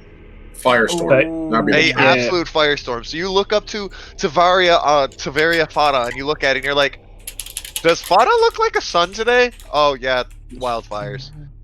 That also explains why the Imperium just haven't blown it the fuck up. Yeah, they're like, Promethium is- we can't blow that up. Why? Because if we blow that up, that might actually affect the other systems. But it's just a planet. But Yes. like they skim off it though, like you could like skim Yeah. fuel off of it from the atmosphere. Yup. It's like one of these ones where like maybe so we haven't really covered who the Imperium took the world from. If we're on the eastern fringes of the galaxy, there are human cultures who work with Tau. So probably the Tau. Probably taken from like the Orla, maybe. Yeah. I don't know So- shit about Tau. I know a lot about Tau. Get away Yeah. from me, you filth! No, I'm with Red. I used to play Tau so much. I love those blue noseless beans. I kind of like the idea of the system having layers to it, like so like during the Great Crusade and the Horus Heresy, maybe this was part of the Imperium. Yo, And then- that might be why I'm here. Yep. Yeah. And They were then like, oh yeah, we're gonna send some tech adepts and in cryo to this normal Imperial world. And of then- course, heresy happens. Oops. the humans who inhabited this system fell away from the Imperial Creed and stuff. And then when the Tau emerge, they form a bond. But there could be presence of like there could be maybe somewhere beyond the rings of the world there is an Eldar craft world. Shit.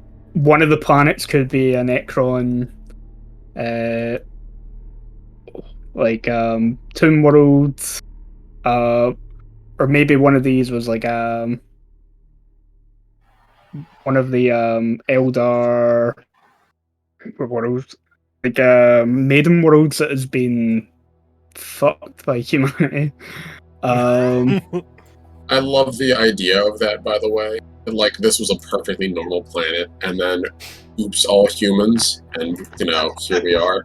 Yep. Yep. We started digging the promethium crystals underneath, and then something happened, and then now we're screwed. Yeah.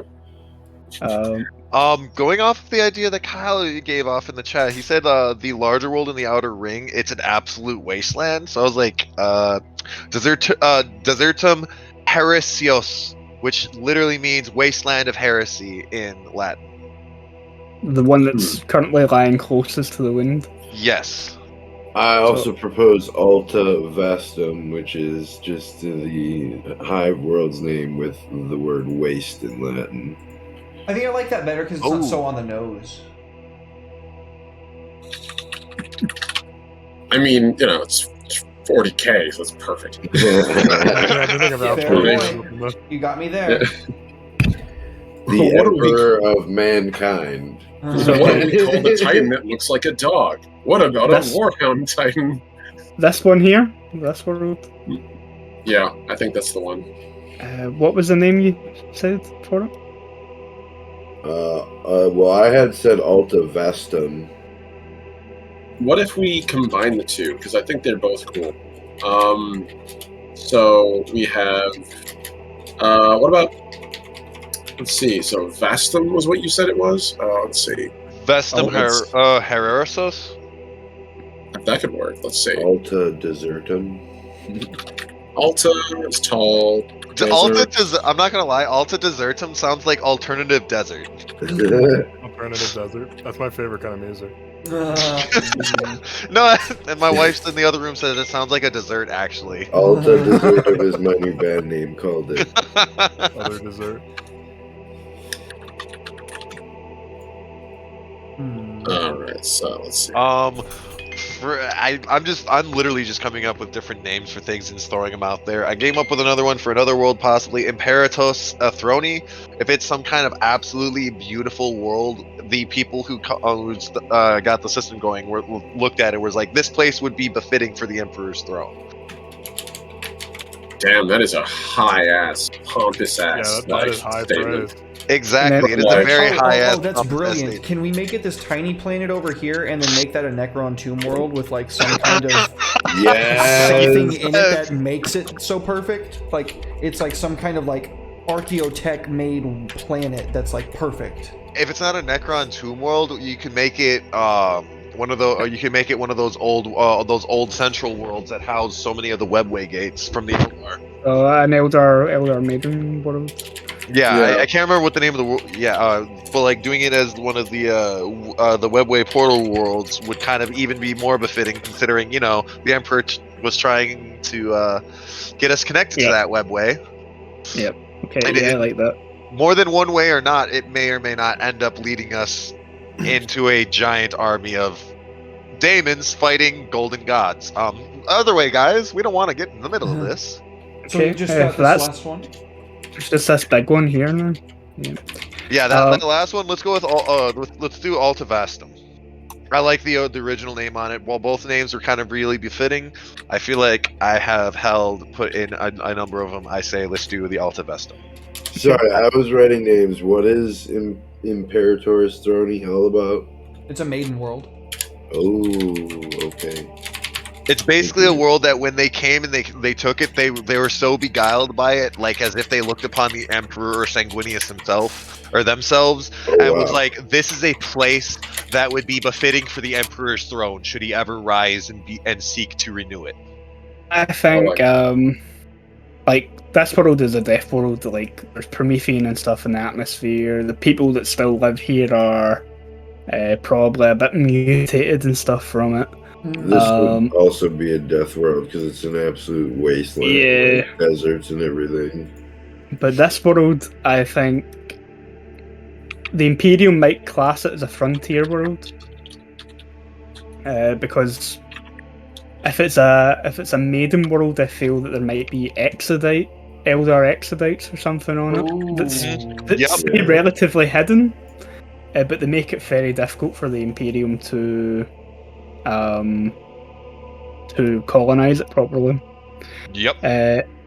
With the Outer Ring planets, I think probably rotating slowest around the sun. When the Imperium first came to the system, this planet was probably somewhere like here. Yep. And so it's had the longest amount of time to be exposed to the growing wind. which is why it is now a complete wasteland. Oh man, and it might just turn into a Daemon world. Oh no. Yeah. Also, if you're looking for a tile set that might be relevant to this, the Sasea, they're specifically strategized at fighting in horribly fucked up battlefields, particularly cities and stuff like that. So, Can you drop the spelling for that in the chat? yeah. SA abbreviation. SA apostrophe CEA. I used to have my custom set was based off them. So yeah. So we got to throw the Necrons some love here, right? No. No. Look, the Necrons will throw themselves all the love that they need. But So let's be the real. Lore is flayed seventh ones. edition. We're close No, to no, the no. ghoul stars. The flayed No, okay, ones. if this lore is taking place during 7th edition, Necrons are so unbelievably weak that they're not relevant to the story. But they're That's spooky. true, They wear yes. skins. Yeah, but no. Okay, and you know who else wears skins? Chaos Space Marines. Orcs. True. I also like to picture that Alta Vastum was like a very populated city until the Imperium got here. It was probably a Tau city. It was probably Yeah, I'm very- thinking Yeah. town city. It was probably like full of water and stuff like that. Yeah, the Sasea are like. Oh, it could have been like an ice, like frozen over, right? And they like dwelled beneath, like Underneath. Ooh, Oh, that's yeah. cool. Um, That's cool, Like a natural man. biodome. That's cool. what I'm stuff. finding funny is if there was humans here before the Imperium came and claimed it, and they were working with Tau. The Imperium's coming. The Imperium of Man coming here probably punished all of those humans for working with Xenos to the point where they probably pushed a lot of the native humans of the system towards chaos worship. oh Yep. yeah. Yeah, pretty much. Don't Or, go you to know- Altabastum. Or tightening their grasp on the greater good as well. Yeah, Or just, or, you know, Altabastum. or just give him the Emperor's peace. Fuck it. All my homies hate Altabastum.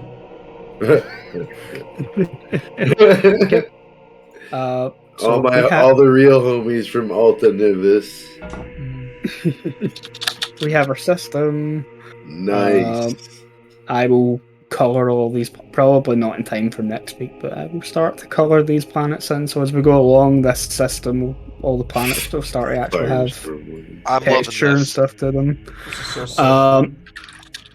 Okay, It really is. So, then. Oh yeah, you go ahead.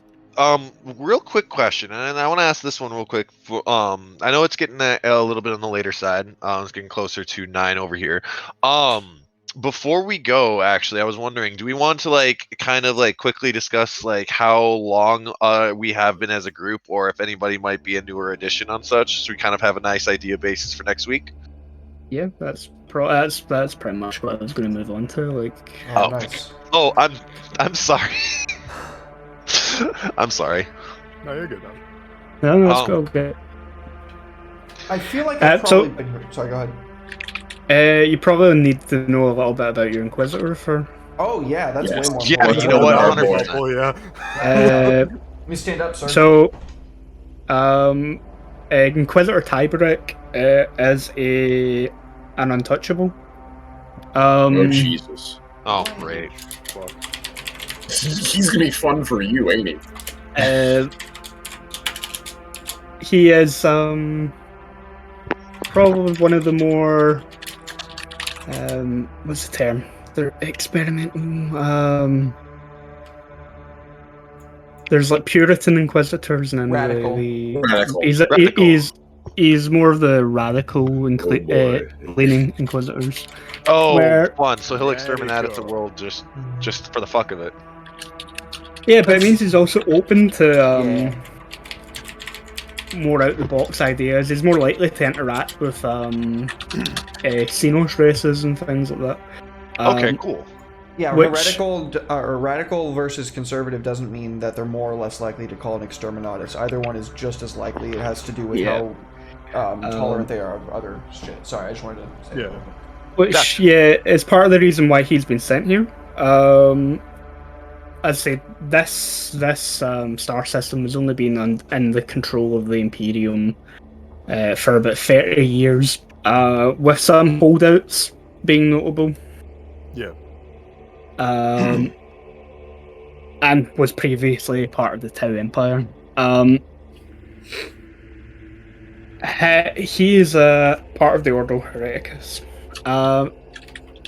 The Inquisition feels that being a system on the outskirts of the Imperium of Man leaves it vulnerable to heretical groups starting to grow and emerge within the system, which is why he's here. And he probably still feels that Xenos races are kind of disgusting and would rather not deal with them, but he's not going to kill them on sight like a Puritan Inquisitor or a member of the Order of Xenos would. Makes him the ideal Inquisitor to monitor the fledgling system within the Imperium of Man. His concern is to obviously strengthen faith in the Emperor and to stop any seeds of heresy taking place. And also dealing with some of the humans who already inhabited the system to help bring them back into the Imperial fold. That's probably not going to be a pleasant task, but that is his job here in the system. Your Inquisitor isn't entirely pleased.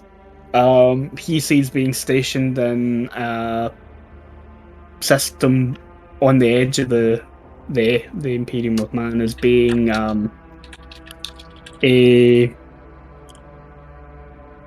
downgrade in terms of what he'd rather be doing, closer to home, closer to Terra. But he accepts his duty. Some of you will have been recruited into his retinue because you're familiar with the system.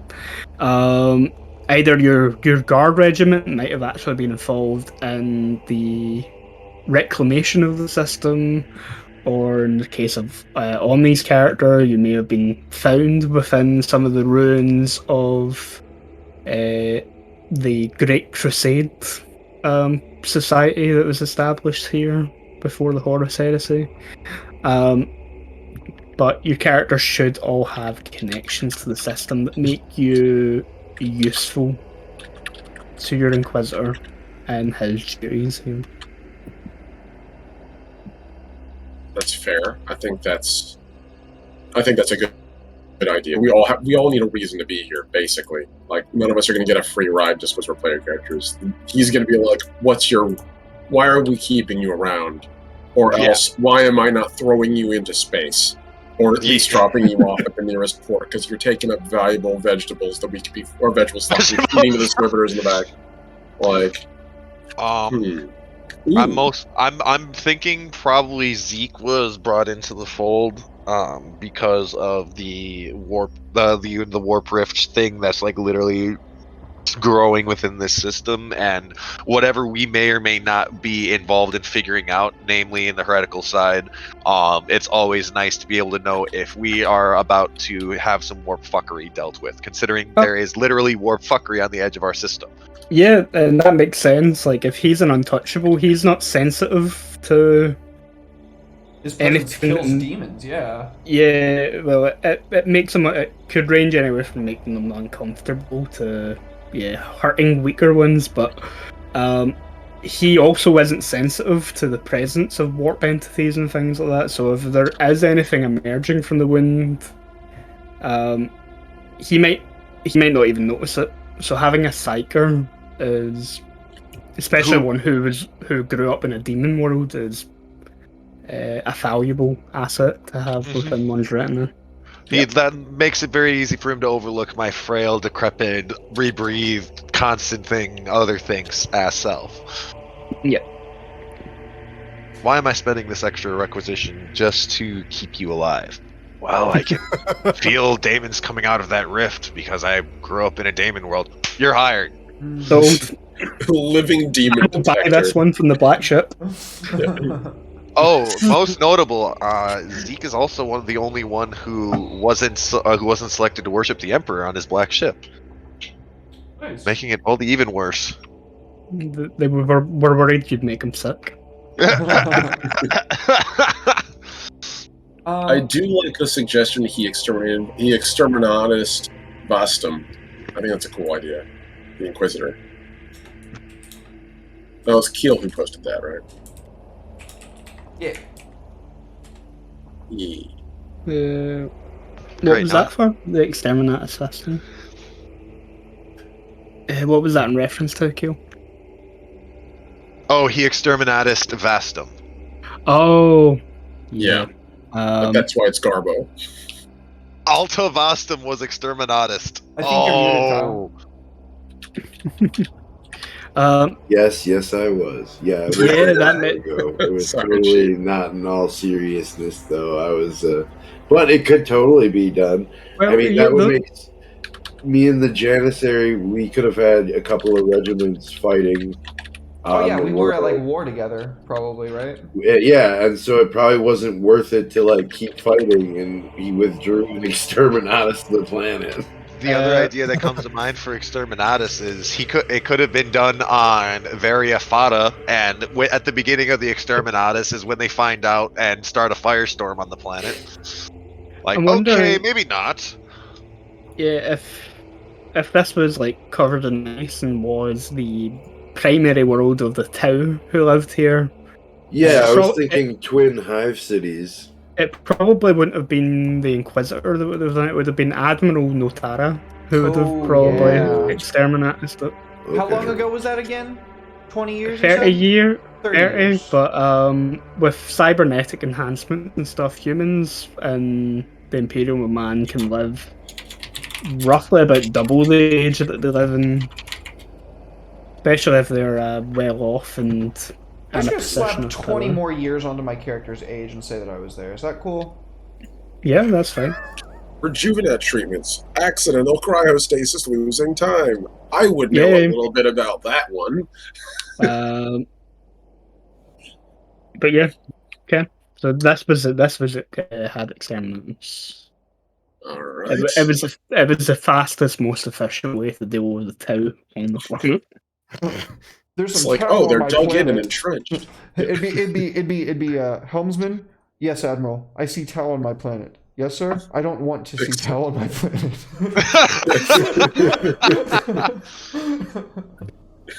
Sir, you can now see you can still see Tau on the planet, except they're all skulls and bones.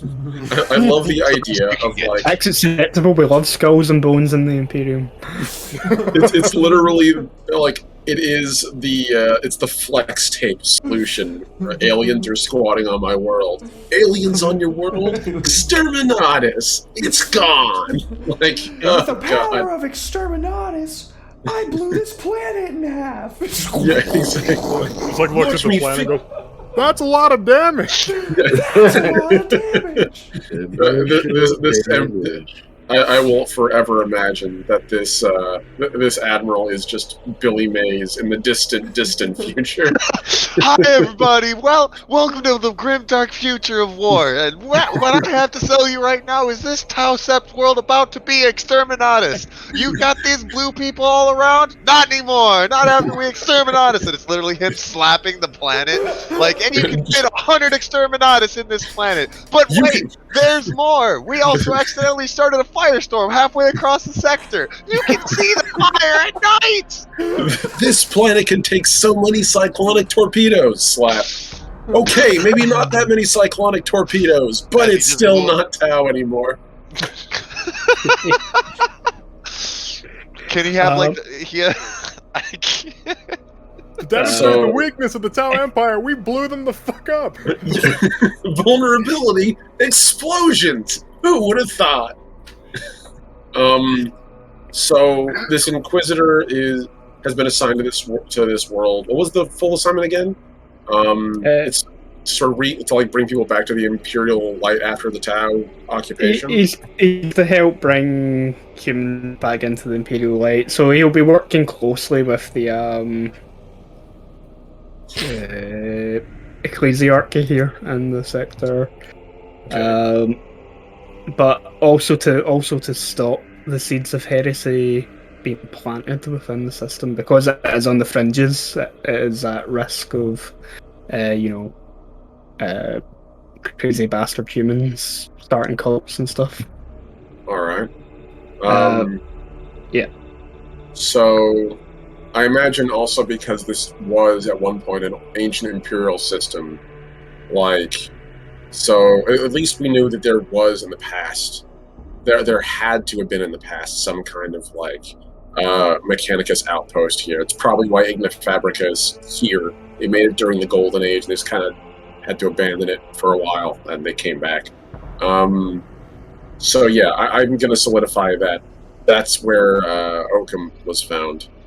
So he was probably found in cryostasis. How would the Inquisitor react to encountering an adept of the Legio Cybernetica? Seemingly frozen, bearing in mind the Legio Cybernetica was like 50-50, 70, actually more like 75-25 on the side of Horus with the Horus Heresy. He would have probably put you through a rigorous regime of torture and questioning. It's pretty fair. It's probably why he doesn't have a lot of his old cybernetic augments. So, I figure he's in the process of restoring himself like an old car. Like a vintage car, just needs the parts. Yeah. But you probably would have removed those as part of the torment. Yeah. So, Alta Nivis was a shrine world, right? What was Catechism again? Yes. Also a shrine world. Catechism is the shrine world. Okay, got that. Alta Nivis is Hive world. a hive world. Okay. Ice hive world. Cool. So we're saying that. Sorry, I didn't mean to cut you off. No, it's fine. But once we start to kind of explore the Galaxy, there might be other moons and stuff that pop up, and they'll have information of them as well.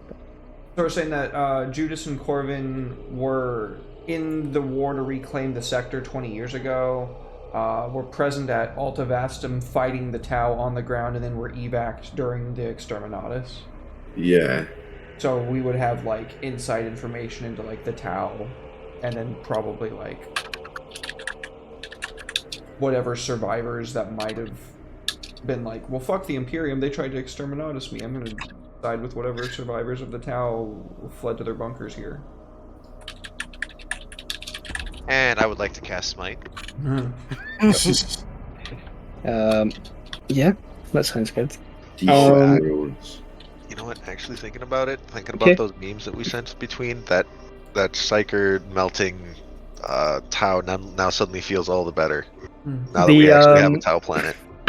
The 2 Imperial Guardsmen, I'm going to give you the opportunity here to say that in this sector there was, and maybe still is, a Space Marine chapter that were involved in the conquest of the system. You guys can either flat out decide a chapter, or decide that they are a successor chapter of something, and we can flesh them out later in the campaign. I mean, Nova Marines are known to be in this area already. I don't know anything about them. They're just a successor chapter of Ultramarines. That's kind of boring. Can we do something crazy? I go for it. Blue Smurfs are always boring. Let's go with something red. I was thinking more like Marines Malevolent, maybe. That's pretty good. Yeah. How about we just double down and go Lamenters? How about we go for something a little more obscure? My first, in the same vein, I was actually thinking we could go with perhaps Silver Skulls. I don't know anything about them either. What are they like? Their big thing is that they're kind of sort of like they are Ultramarine successors, but their big thing is they kind of go wherever portents send them, so they're super mysterious. They literally organize their whole chapter around the idea of just oh, where are we going to go next? Well, let's see where the bones take us, where portents take us. And okay, we're going here. They also apparently take a lot of skulls, in case that wasn't obvious. What about the Carcharodons? Oh god, space sharks. Oh, yes. We're out in the deep void. We're close to the deep void. That's the only place they fuck with. I'm down. Chapter Master Tiberius Let's freaking go, bro. The biggest boy. Vanguard. Otherwise, I was gonna say we could do something around connected to Raven Guard or their successor chapters. Yeah, that's Yeah, true. keep in mind, I've given you the option that you don't have to set a chapter right now. You can pick out that they are a successor of, and then we can build our own chapter. Raptors? Ooh. Successor. Or we could just make it really easy for you, right? Super easy. Bloody. Surprise Dark us. Angels That's his favorite. fall His into the absolute area. favorite. Oh yeah, Surprise you know you? what? No, because Dark Angels mean that there's probably fallen in the area, which means heresy and cultists. But we don't want the Inquisition finding out anything about the Fallen, now do we, Mr. Dark Angel? Well, then we just don't actually visit battlefields with Dark Angels on them. So, might I make a suggestion then? Since it seems we all have a lot of really fun ideas, I propose we leave it up to Andy. Surprise us, you know? Yeah. Why not? I'm just saying Raptors. I'm just Raptors? Raptors are awesome. Raptors. I'm always down for Raptors. But Otherwise, the not so serious suggestion I was going to say is you could do something like an Imperial Fist successor chapter called I Am Alfarius. no, I'd just rather let Andy come up with something. I like the idea of either a Raven Guard or a White Scars successor chapter. White Scars would be cool. Yeah. I think both of them would be a good, like either one of those would be a good idea. I That or prefer an unknown Raven founding. Guard, but I'm here for Raven Guard, but if we do White Scars, I want to get a hold of one of their bikes. They're too big for Good you. luck with it. I mean, if Hey, we they're did too big get for one- me, but if all 5 of us get on the bike, each Like of a us can clown run car? something. hey man, Oh my I can God. operate surface vehicles. Okay, you get the Um, bike. I'll get the guy. I don't even Like, think I would be able to rig that up, guys. I'm just saying. Hey man, 2 Okay. of us in the back, one person on controlling the right side, one controlling the left side, and one controlling the handlebars. What's up, Andy? No, you're right. One person in front controlling the bolts. What's up? Okay, so there is going to be a Space Marine chapter somewhere here. The only character now who we need a reason for is Fars Aurelian. Yeah. What do you bring to the table? I have a very reasonable thing for Bars being out here. In his home world, Hive world, he was a sort of like very notorious figure amongst the law. So he got in really, really bad with the underworld, and a lot of bad things were happening, and he had to get the fuck off the planet and transfer. So this was probably his only option. You were cast. You were Yeah. given to the Inquisitor, and he's like, It's like, this guy's really good at killing people. If you need it for anything, like, the problem is he's too good at killing people. To the extent where we need to arrest people every now and then, but he just always kills them. So and he's pissing a lot of people off in the underworld. So he's probably sort of just like exiled, quote unquote. Hyberic's question would be, can you investigate a crime scene? Yeah. Can you get a confession out of a suspect? Yep. Yep, then you're hired. Excellent. True or Um, false? Yeah, absolutely. Here. Brute force, but I can do it. Cool. Then the only thing I'm missing is, I don't know if we got a name for this agri world or not. Yeah, we do. Yes, Oh. we did. That one It's, is Garage Something's Spire. fair. Viride Sefera. I'll just put it in the Fair. chat again. Here, I shall post it right now. No, I got it. Fuck you. I already He did. I beat got you. it. No. He beat you. You beat me, but I gave it Yes. the pointer of what it is, just in case. Well, Okay, you said, okay. What is this All beautiful. aggro world? So Yep. Okay. Yeah. Who's been the nice person who's been giving me red notes on what the planet's actually? That would be Oh, me, no. because Oh, of no. course the admech dude is in The there. admic has to be like, nope, it's this. Now, a Yeah, few that other was folks all have been doing it. I've just been going back and adding it in a different font. It's a little bolder, so it stands out a little. So Yeah, well, that's good. That means I it's can. gorgeous. Everyone can see it, and I can Death Take World those notes. Firestorm warnings. I love that. do stuff. Oh shit! So Thank you for the raid, lords and ladies of Fade. Thank you so much. Oh, Welcome thank in, you. raiders. Thank you. oh, thank We are just you. getting Hello, to everybody. the end of Yeah. session 0, but stick around. We'll be sure to share the love. Welcome in. Thank you so much Thank you so much. Welcome in, guys. Thank you for the follow. You can write into me. What was Yeah. Alta Nivis again, folks? The Hive City. I've said Hive City. Gotcha. Hive World. Ice It Hive was the City. icy Hive World. Yeah. Gotcha. Yep. Icy Hive. Yeah, that Cool. sounds bad. Then that Got those icy is hives. I love having icy hive. that is Frozen. our sector of space padded out quite a bit. We have lots of worlds. We've got loads of ideas and what sort of xenos might be here. Some of the history behind the world. Why you all work for the Inquisitor that you're working for. And next week is going to be session 1, and then from then on it's going to be once per month. yes. Oh yeah. Oh yeah. Andy is staying up very late to run this game for us, so everybody just keep Andy, watching on you're to the this best. one. It's Big love, literally the big love. best. Andy, you're the best. Literally the best. Love you, friend. Yeah.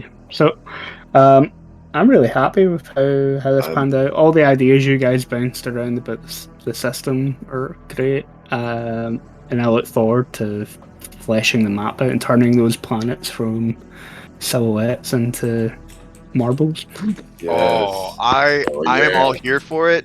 I really like that we took that that we went with Frozen Promethean world. Kind of a little personal take on it, and I love it. Yeah. And we get another rail into it. I look forward to working together with you guys because we like immediately like melded into making this system work. So like I'm super excited now. Like Like we got beyond excited. We have 3 offensives, and even one of those offensive people may be actually more so utility. So like 2 offense, 2 defense, and utility into either or. Really befitting, and I love it. Oh yeah. Oh, This is yeah. gonna be great. I can't wait for you guys to look at me and wonder if you're gonna have to pop my head when I have a bad roll. Please keep an eye on me. I would much prefer that you guys like punch me and shoot me into paste as opposed to becoming a portal for you guys. That scene from Astartes, just. Yes, no, exactly. But we don't have any of those things. We got las pistols. So you I've guys got a better flamer. shoot very quick. I've got a flamer. I've got a flamer. I took a flamer. Flamer I, get quick. I hate to break it to you, man. Warp flesh does not really. Warp flesh is kind of resistant to that. So good I luck. have but I have cultists servo don't have arms. I wood promise you, flesh. by the time that I'm done mashing you, there's nothing coming through the hole. So Hey, it's okay. Don't worry. I will just. Don't worry. By that point, I might have flame body. Flame on. All right, guys. Well, I think that's gonna pretty much wrap us for the session. Unless Andy, do you have anything else for us? No, that's the only other thing I would say is it's Warhammer 40k, it's grimdark. There will probably be descriptions of extreme gore and body horror. But yeah, Bloodier the better. that's about the only thing that I felt that I should probably point out. But let's just make sure that everyone knows that it's grim dark, as in we're going to see the horrors of war. We're going to see the depressing statures of a never-ending feeling of discord and absolute a feeling of worthlessness. We're not exactly going to probably go into any of the other more grim darky things that No, aren't I mean, covered in that. if they're familiar with my channel, then it will be just like a little slice of home for them. So that would be great. Oh, sweet. And I'll Slice probably of be around home. much more often. yeah, Well, all right, let's go ahead. And, sorry, go ahead. No, Red and into red. shout outs to Red. Is that what you said? I said we're raiding into red. but Rating yeah, into Red. shit. Yes. Yeah, Yep. Red. Tell me when you're up, and let's go ahead and start off with shout outs. Omni, what are you up Oh, to? Where can God. people find you? Hey everyone, I am the last Omnitect, your favorite robot American, and you can find me on Twitch, Twitter. You can find me on my Beacons page, and also I have a little Redbubble store. I'm also planning on opening a Patreon soon. Why is that? Because I stream Wednesdays and Saturdays, and soon to be Wednesdays, Thursdays, and Saturdays. I'm tired of having ads on my channel. I do world building on it with art and a bunch of other things. I'm planning on running a tabletop role-playing campaign of Aeus on the Edge of Stars, the Caltrop core game me and Red made on his channel, which we'll get to with his shoutouts, in Season 1 of Writer's Block.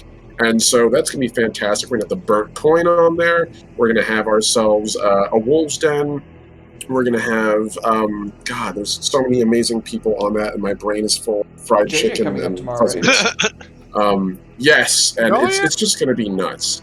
So yeah, between that and also I'm gonna be starting to do work on my legacy setting again. So in short, tune in 10:30 a.m. EST on my Twitch channel on Wednesdays and Saturdays to see some cool world building art and eventually a role playing campaign.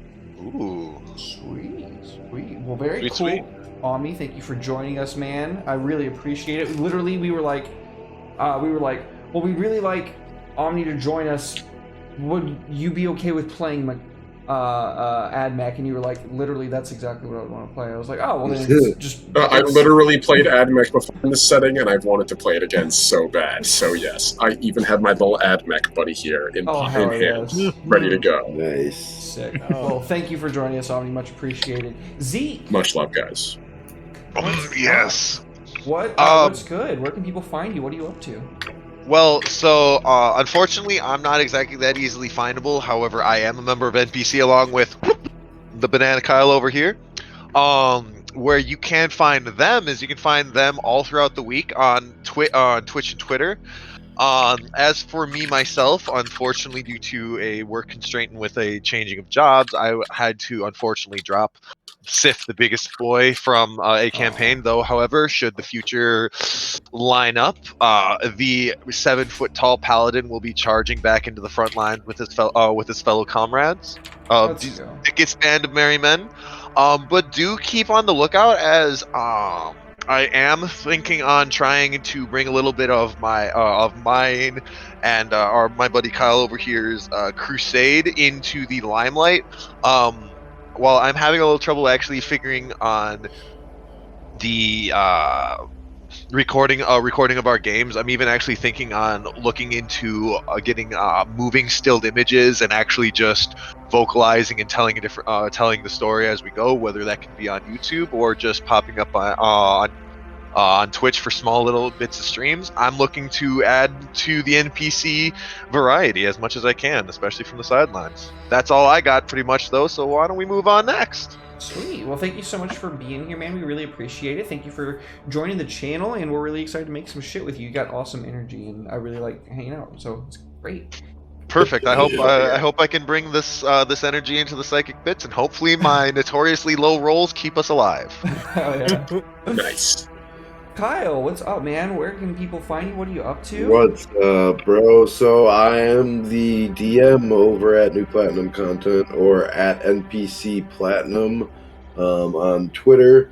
You can also find us on Twitch at New Platinum Content or YouTube at New Platinum Content. We stream video games mostly during the week, and on the weekends we play tabletops. I'm currently running a campaign that's been going on for about 3.5 years now. Hey, let's go. We've got to level 9, level 10. It's been pretty slow.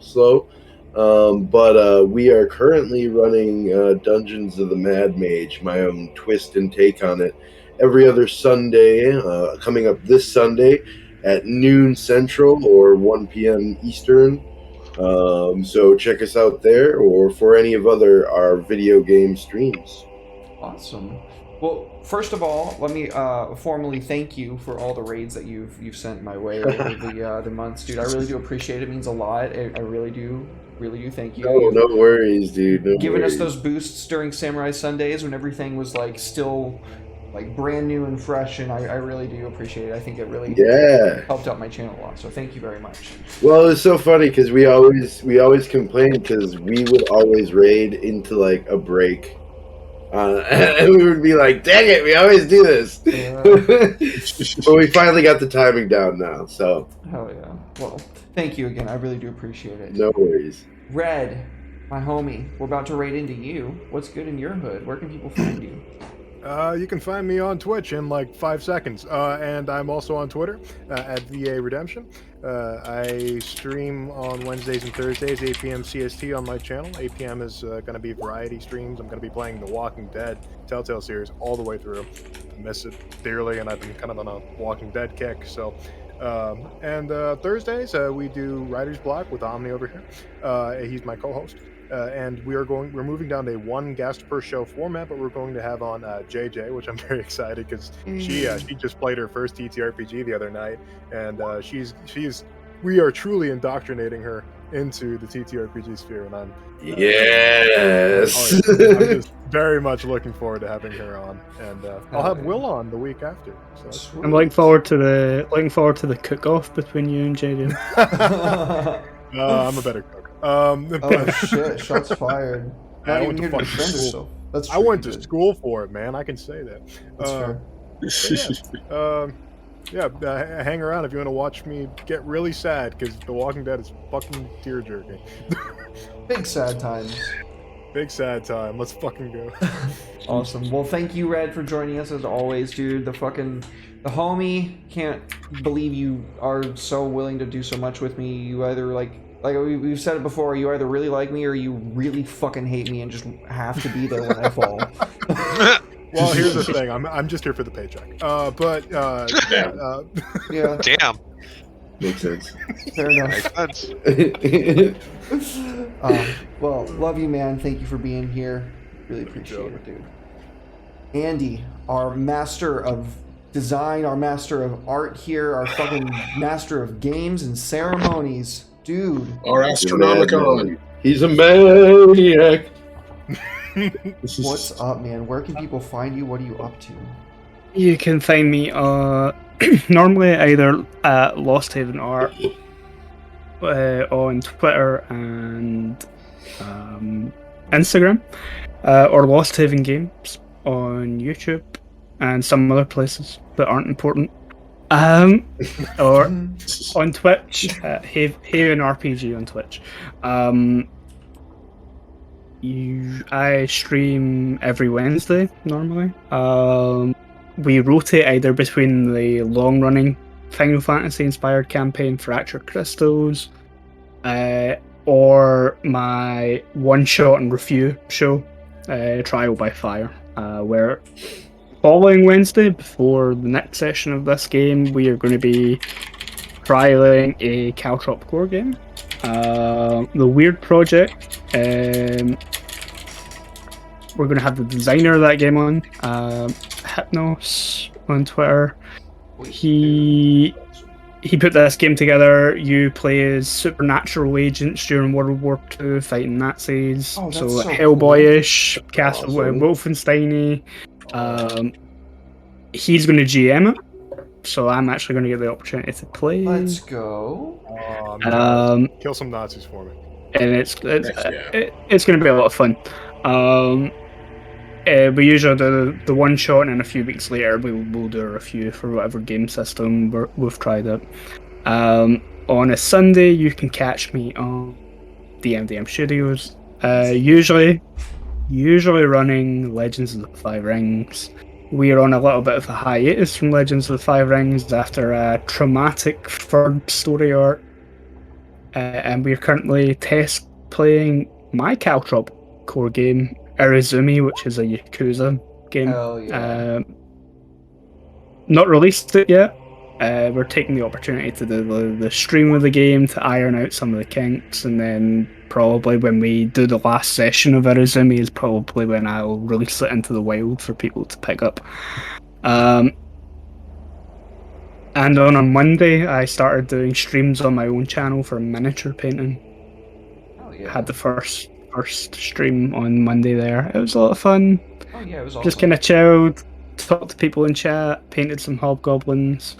But yeah, normally on Twitter I post a shit ton of art. I do commission arts, I do commission maps, I do lots of stuff.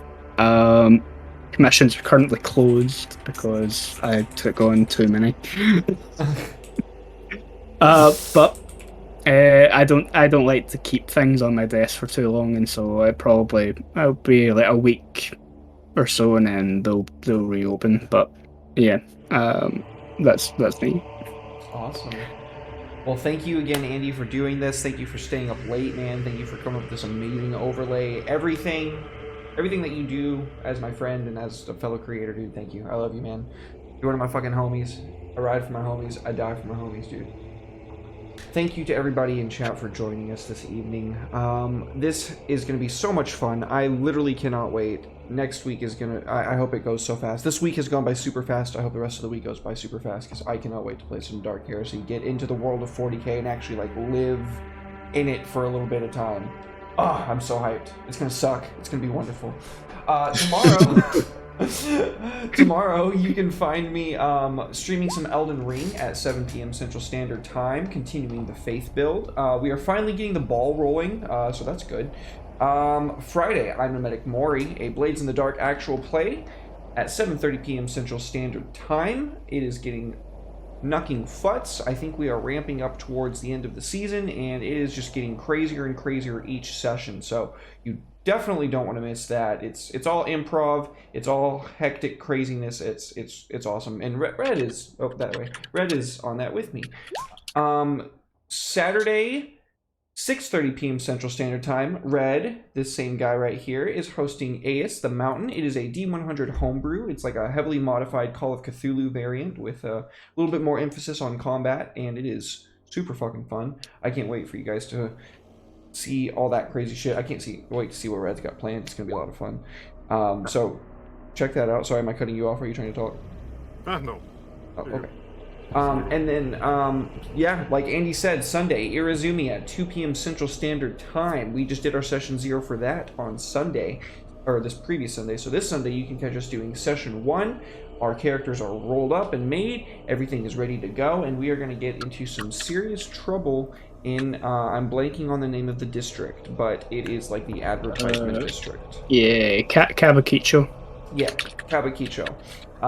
So you don't want to miss that either. It is going to be a lot of fun. I'm playing this ditzy karaoke hostess, and it's a blast. I'm super excited about it.